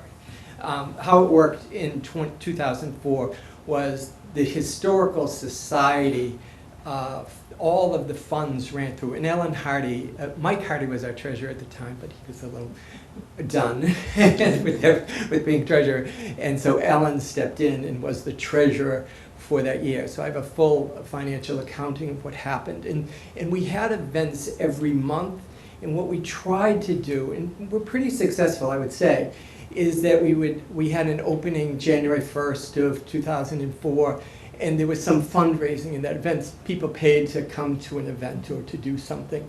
The ones we had the Historical Society needed fund was the education, because though the funds for that, we didn't, of course, charge. We did that through the funds that as we were going along, each event tried our best to pay for the next, with the final being the gala. And the gala was well attended and very successful. And we had about, I'm going to say at the end, we had about $25,000 to donate. So that's how it worked. Great. Thanks, Chris. Did that answer your I just question? would love to take a look at a nonprofit, just for my, and this is, maybe it's just, it's a different entity, but scholarship and grant fund, we couldn't spend any money because it was through the town, so we didn't have the opportunity to raise our own funds. And we were told maybe start a nonprofit to help raise funds, so just want to throw that out. Okay. Thank you. Thanks, Christy. We and did we're- review the fund with town council when it was approved at the town meeting, so. Right. we can- So we have that tool. We do have that tool. If people make a donation to that, is that tax deductible? It's I not- believe it is. It is, okay. Double check. In any case, so we can look into that more, but Yes. so we have that vehicle. If there's some other vehicle that ends up being better, we could consider that. Correct. So it's not, we haven't closed Not off prohibited, any right. avenues here. Correct. Okay. So there's no other limitations, though, of doing this as a town board or committee versus sort of what we did for the 275 celebration? This doesn't sound, was it a board and committee at that point, or were you just operating as a, separate entity as an offshoot of the Historical Society? I wasn't quite clear on I that. was chairman of the Historical Commission appointed by the Board of Selectmen first. Yeah. And then I was also chairman of the Historical Society. So it was a combination of the preservation efforts at that time. Who led it? Like, was it a town board or committee that were you running it as? I would say the Historical Commission was really responsible with the legwork being done by the Historical Society, but this committee of outside people was truly significant. We tapped into all of the people that do event planning did the gala, the people that did education things did education things. So we solicited from the great pool of talent that Westford has, as you well know. That's where we got our resources to, people volunteered to do various things to make it all work. Like there's a Colonial Minutemen, they had a whole event at Kimball's. So that's how it worked. Did it answer your question? I think so, yeah. So it wasn't run through the Board of Selectmen. We had the support of the Board of Selectmen. We had it like an endorsement of the Selectmen, but it wasn't, they knew, had a copy of our agenda and like that, but it was run by the Historical Society and the Historical Commission. That's who took charge of it. Okay. Okay, so it sounds like maybe we'll have some conversations with those commissions and kind of get a sense of how they want to participate. Yeah, this was how a they want starting to be point, involved. so if people want to make adjustments, we have less than 4 years now, so. Let's get see. going. Yeah, I guess I don't see a downside in proceeding with this. If we realize there's some other organizing principle that's been more successful, we can make that change. Okay, so with that in mind, I will entertain a motion to approve the 300th Anniversary Celebration Committee charge and advertise for volunteers to participate in the committee. So moved. Second. All those in favor? Aye. Aye, okay. Just We a are brief unanimous. word on Yep. how do people volunteer and what's the process? Do you want to just let people know? So, we are actually going to be doing a major push for this the next month. We have on our website a resident activity form that is available.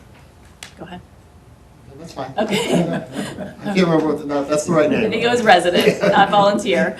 Resident activity form for those who are interested in serving on boards and committees. And through our communications consultant over the next month, we're really going to be ramping out outreach because we will be having this committee. We'll be having an opening on the Conservation Commission. We'll be creating an Open Space and Recreation Committee and several other planning committees. So people will see some major efforts related to that. The resident activity forms come into the town manager's office. We disseminate it to the chairs of those boards or committees, or if there is not a chair, I review those with the appropriate appointing authority, and then we contact those residents to have conversations about their interests, and then ultimately move forward with an appointment process.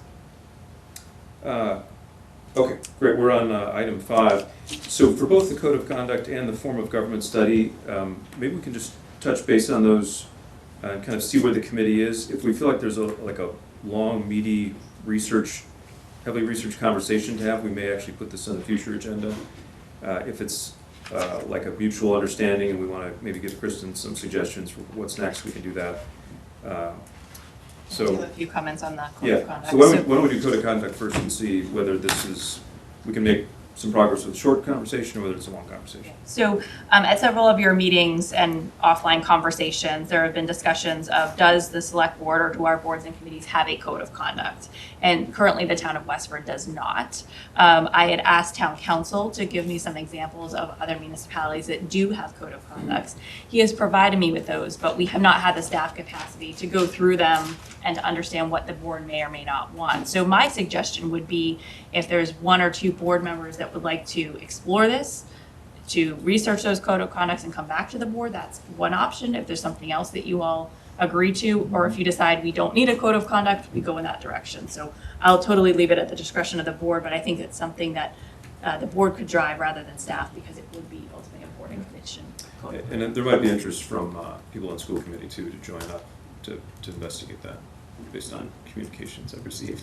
So I guess, does anyone here feel called to look into the code of conduct? Okay, Noel? Okay, so maybe if you would like to take lead, maybe we can talk offline. I think I would connect with Val and see what level of interest they have, and if they have someone who'd like to look at this too. And I think coming back would be, here's what we think best practice is, here's what we recommend.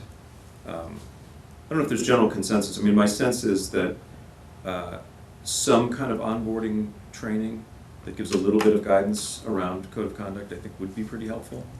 I know that for instance, I'm thinking of most companies today would have something, there's all kinds of annual certifications you do across all kinds of metrics, and some of them are pretty straightforward, simple, self-guided things that wouldn't be too heavy a lift to get started with, I don't think. MMA's got some stuff out of it.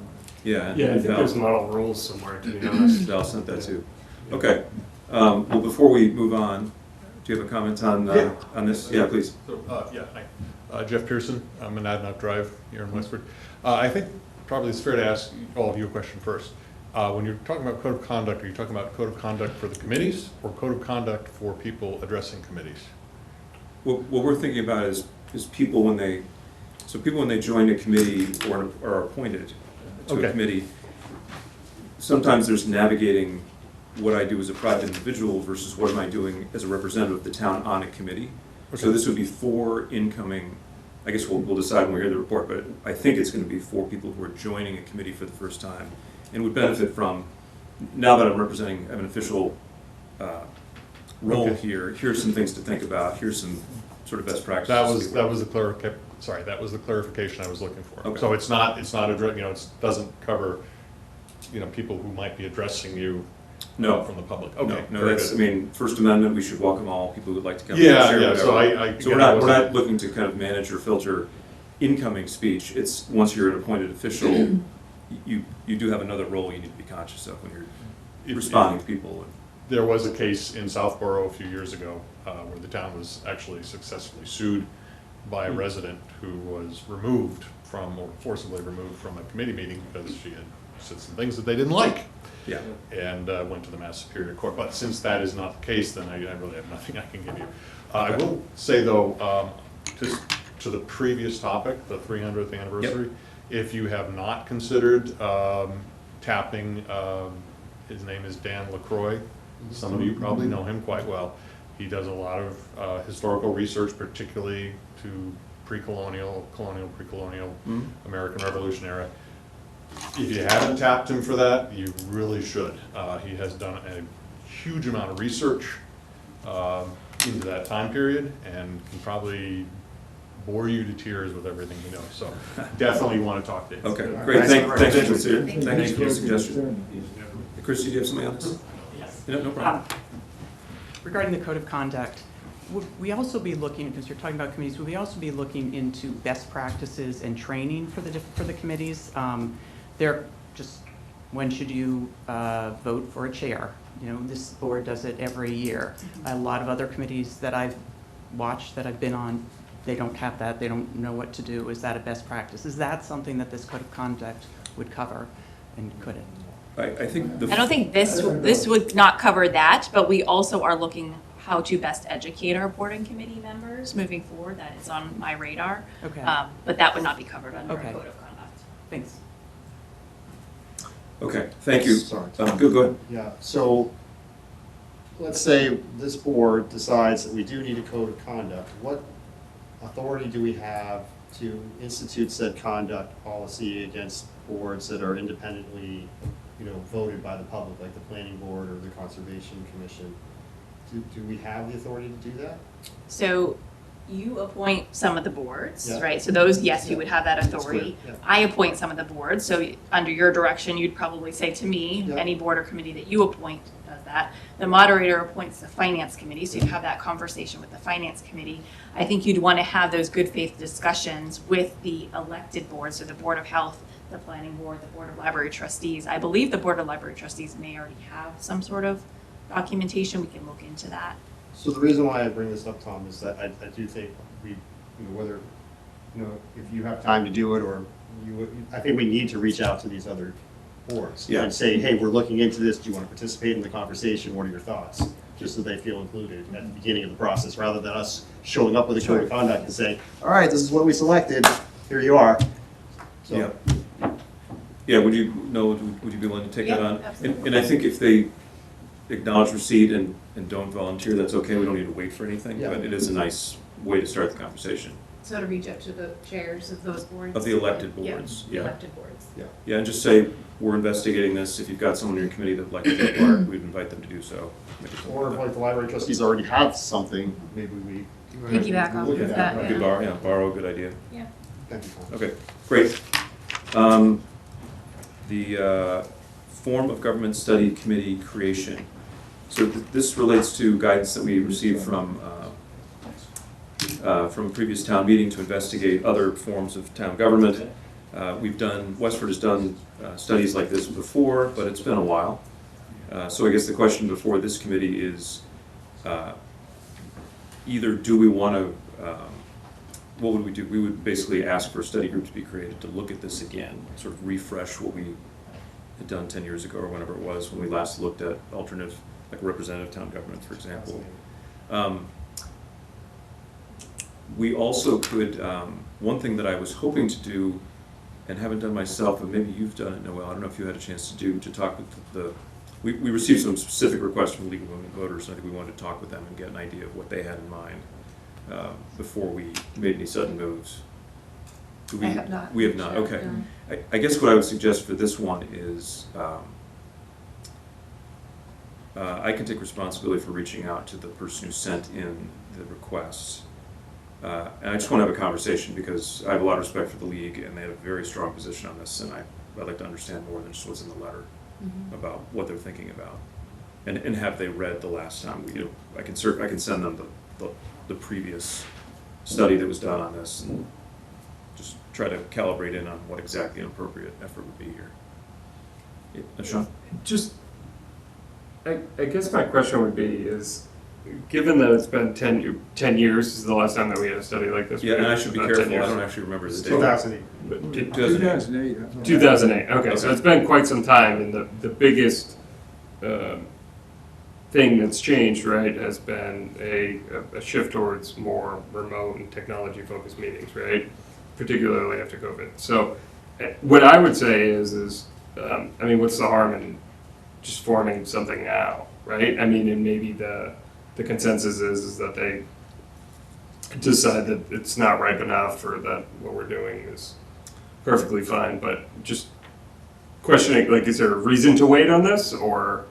There's not really a reason to wait. I guess I just would like to have on board exactly what they're thinking before we create it, rather than creating something we think is what they've asked for and then finding out maybe it's not exactly what they've asked for. Sure. But also, I mean, my own journey on this is, the study group from 2008 had a certain number of findings about the pros and cons of representative town meeting. I'm not sure if the fundamentals have changed. I just want to make sure we've all looked at this and said, something has changed that's important from the last time we did this, or just the amount of time has passed and we should do it again.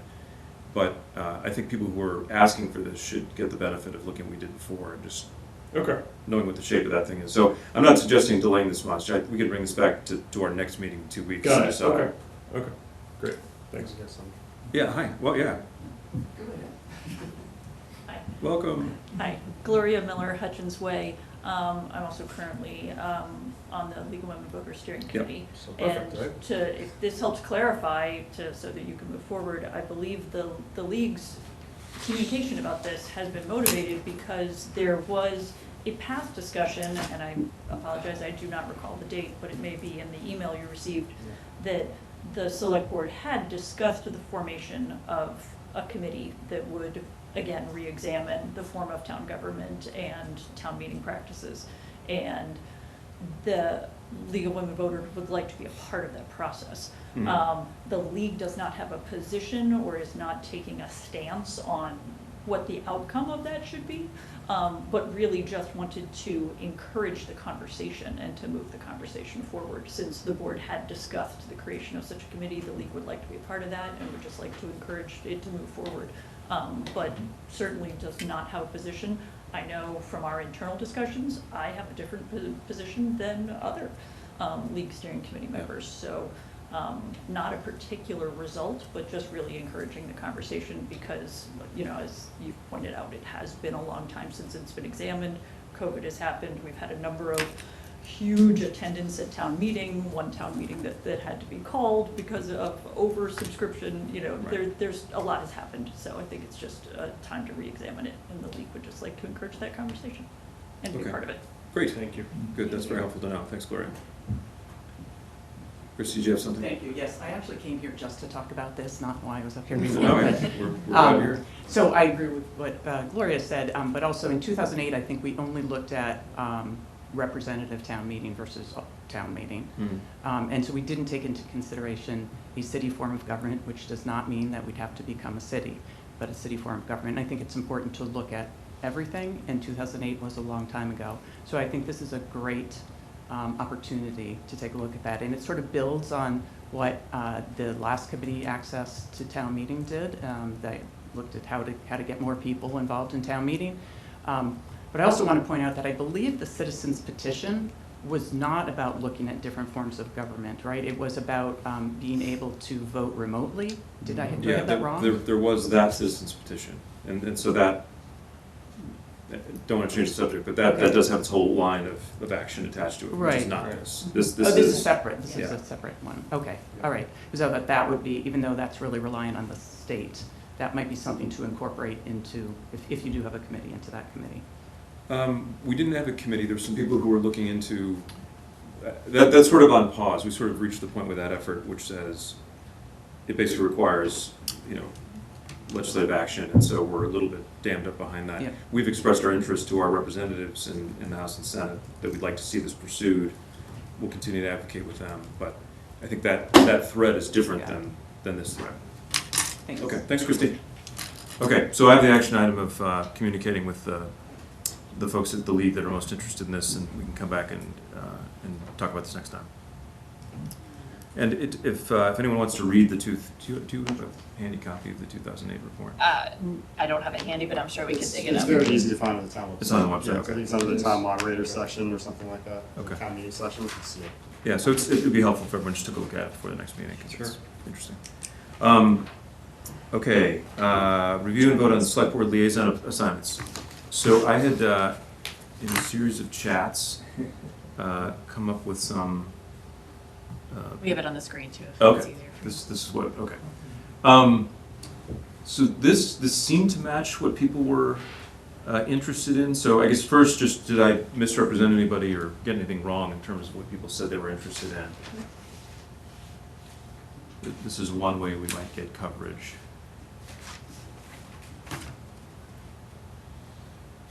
I guess just taking it from the top, I think Sean, you had a willingness for Affordable Housing Trust. Yeah, I'm fine with that. Okay. Yep. John is capital planning. Noel was interested in clean energy, which I think would be great. Sean was interested in Commission on Disability. I'm very happy to take on the Community Behavioral Mental Health Committee.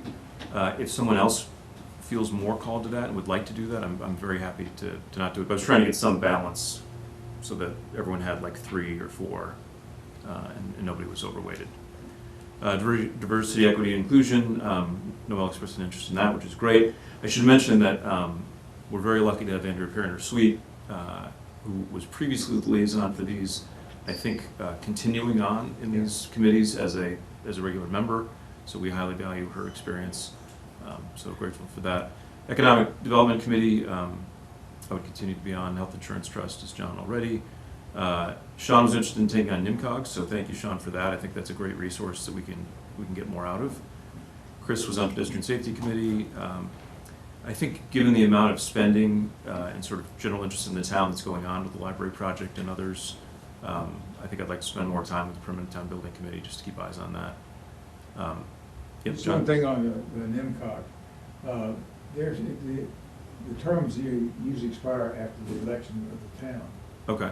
We'll change that term. Instead of 6:30, and their next meeting is on the 18th. 18th of June, okay. Yeah, so. June 18th? June 18th, yeah. Thanks, And they John. do it by remote, they do hybrid. I work in Lowell, so I can make my way over. Oh, if need be. yeah. Robinson Stormwater, Westford Cat Noel is interested in stepping into, which would be great. It'd be good to have a fresh set of eyes there. And then Chris, I did have you as Parks and Rec, but Kristen corrected me that that's not a select board appointment. And so, Rec, thank you, gratitude for your hard work there, and I know that takes time, but it's not one of our liaison positions. Does it seem like I more or less got it right from the conversations we had? Yeah. Okay. Do we need to vote on this? I would vote on that because we will be making appointment letters Okay. for the members, and then you'll have to get sworn in for those individual committees that you'd be a voting member on. And then we also have the specific vote on the appointment of the NIMCOG representative, because NIMCOG needs that vote for their records. Okay, so let's I have go ahead. another question. Yep. On the Clean Energy and Sustainability Committee, they don't meet on second, fourth Wednesday, do they? It's just the last. Just once a month? The last Wednesday. Okay. Thanks, John, for the correction. Okay, so I'll accept a motion to make the select board liaison positions as represented in the spreadsheet on the screen. So moved. Second. All those in favor? Aye. Okay, terrific. And then I'll entertain a motion to appoint Sean Kelly as select board representative to the Northern Middlesex Council of Governments. So moved. Second. All those in favor? Aye. Aye. All right. Sean. Unanimous. Thank you, Sean. Minutes for approval. So first We did up. that. Oh, we already did it. Thank you. Board reports and updates. I'll mention here that maybe Chris and maybe others pointed out that this board reports and updates section is a little bit anemic. We're usually kind of exhausted by the end of the meeting, and we often just sort of skip past it. One thing I would propose is that for these committees, for which we just talked about the liaisons, I think we'd like to invite them to come and present what their strategic objectives are for the year and what they're aiming for, maybe once a year. So Yeah. when you're working with your committees, I think maybe a better, not a better, but another way to do the boards and updates would be if we knew that each one of those committees was coming at least once a year to talk about their work. And we could be supportive or have questions when that happens. That doesn't preclude, an on-the-spot need for a board report or update. For sure, we can do that. But I think the intent of this is to create more of a connection with the committees. And so maybe another way to do that would be to sort of routinely schedule them out through the year. You think like a 10-minute sort of brief update? Yeah. 5-10 minutes. So for the committees I was working with, I was thinking like the Economic Development Committee. I think I would say, go to their next meeting and say, the select board would like to hear from you. Why don't we take this meeting or put it on the agenda for the next meeting about what you think the most important things to bring up to the select board, what kind of support do you need, where do you feel like there are holes? And then over the course of a couple meetings, they might refine that and then ask for a slot. So it wouldn't be like, hey, come next Tuesday. And I think this would be work that the committees would do themselves to prep a little bit. That's at least what I was thinking. Okay. Anything else on board reports or updates tonight? Okay. Kristen.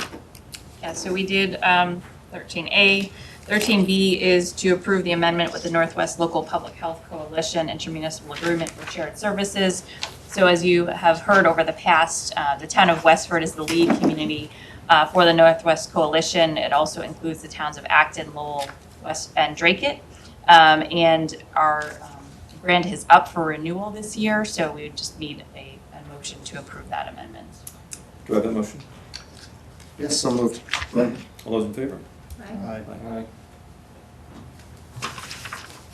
The next item is to accept a donation of services from a local contractor to refurbish the equipment building at the American Legion baseball fields. My understanding, this is an in-kind donation, correct? We have the president of the organization here, if you want to say anything about the project, Matt, or?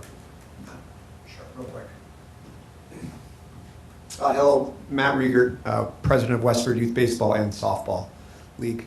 So the garage is the building on the left-hand side of the driveway entering the baseball softball complex. It's in need of some repair. We've reached out to a contractor who's willing to replace the roof, replace the doors, replace the shingles, all for no cost to the league or to the town. We'd also like to do some cosmetic improvements to the bathroom facilities inside that building. And I've worked with Kyle on this and will continue to do so. And is there going to be a banner or anything else hung on? So there's 3 vendors that are going to be supplying the labor and the materials for this project, and they would like to have their company banners on the side of that building. Great, well, please extend our gratitude toward the people willing to provide this support. Any questions for Matt? Okay, I'll accept a motion to accept a donation of services from a local contractor to refurbish the equipment building at American Legion baseball fields. So moved. All those in favor? Aye. Aye. Great. And thank you to WYBSL for orchestrating this, recognizing the need, and trying to move this forward. Thank you. Yeah, thank you. That's great. The next item is to authorize the town to apply for community one-stop grants. So you've heard the land use department, engineering, and myself talk over the years about the state program, which is primarily for planning grants, for infrastructure grants, and the like. We've received many of these grants in the past, and they've really served us well. For this year, the land use department would like to apply for several grants that are due next week. One is for the 12 North Main Street project, which you heard an update on the past 2 meetings. The items included would be building stabilization and partial demolition, and a Graniteville neighborhood study. We'd also be looking to apply for a grant for design improvements for the Route 110 widening and the Powers Road widening projects. We've reviewed this with DOT, and they are supportive of us moving forward with that grant. So with that, we would request that the board authorize us to apply for those, and then we'd likely hear back in the October timeframe from the state. Any questions? I have one question about Yep. Powers Road widening. Is that, what's the purpose of that? I mean, Sure. what's driving that? Yep, so associated with the 37 Powers Road Housing Development Project, they have received information through the MEPA process, so the Massachusetts Environmental Protection Review process, that there may be widening required on Powers Road for additional traffic, pedestrian, and bicycle accommodations. So we're trying to work in tandem with the developer and the state. I didn't realize that Powers Road was a state road until a few months ago. So that's the purpose of that widening. Yeah, my concern, I guess, was when we did the MBTA communities thing, any infrastructure improvements, that was going to be the responsibility of the proposer. Correct, really. yes. So I just wondered what the cost of the town would be, and is that really? So that hasn't been figured, and we want to see if we can go after these grants for further design and Yeah. funding, so the town does not have to bear any of that. And if we did the design, then maybe whoever the owner would be responsible for the cost of that. Correct. That could be a scenario, yes. Yeah, thanks. Any other questions? Okay, I'll entertain a motion to authorize the town manager to submit grant applications to the fiscal '26 Community One Stop for Growth Program for 12 North Main Street, structural stabilization and partial demolition, and design improvements for Littleton Road and Powers Road, as may be further shaped by staff input. So moved. Second? All those in favor?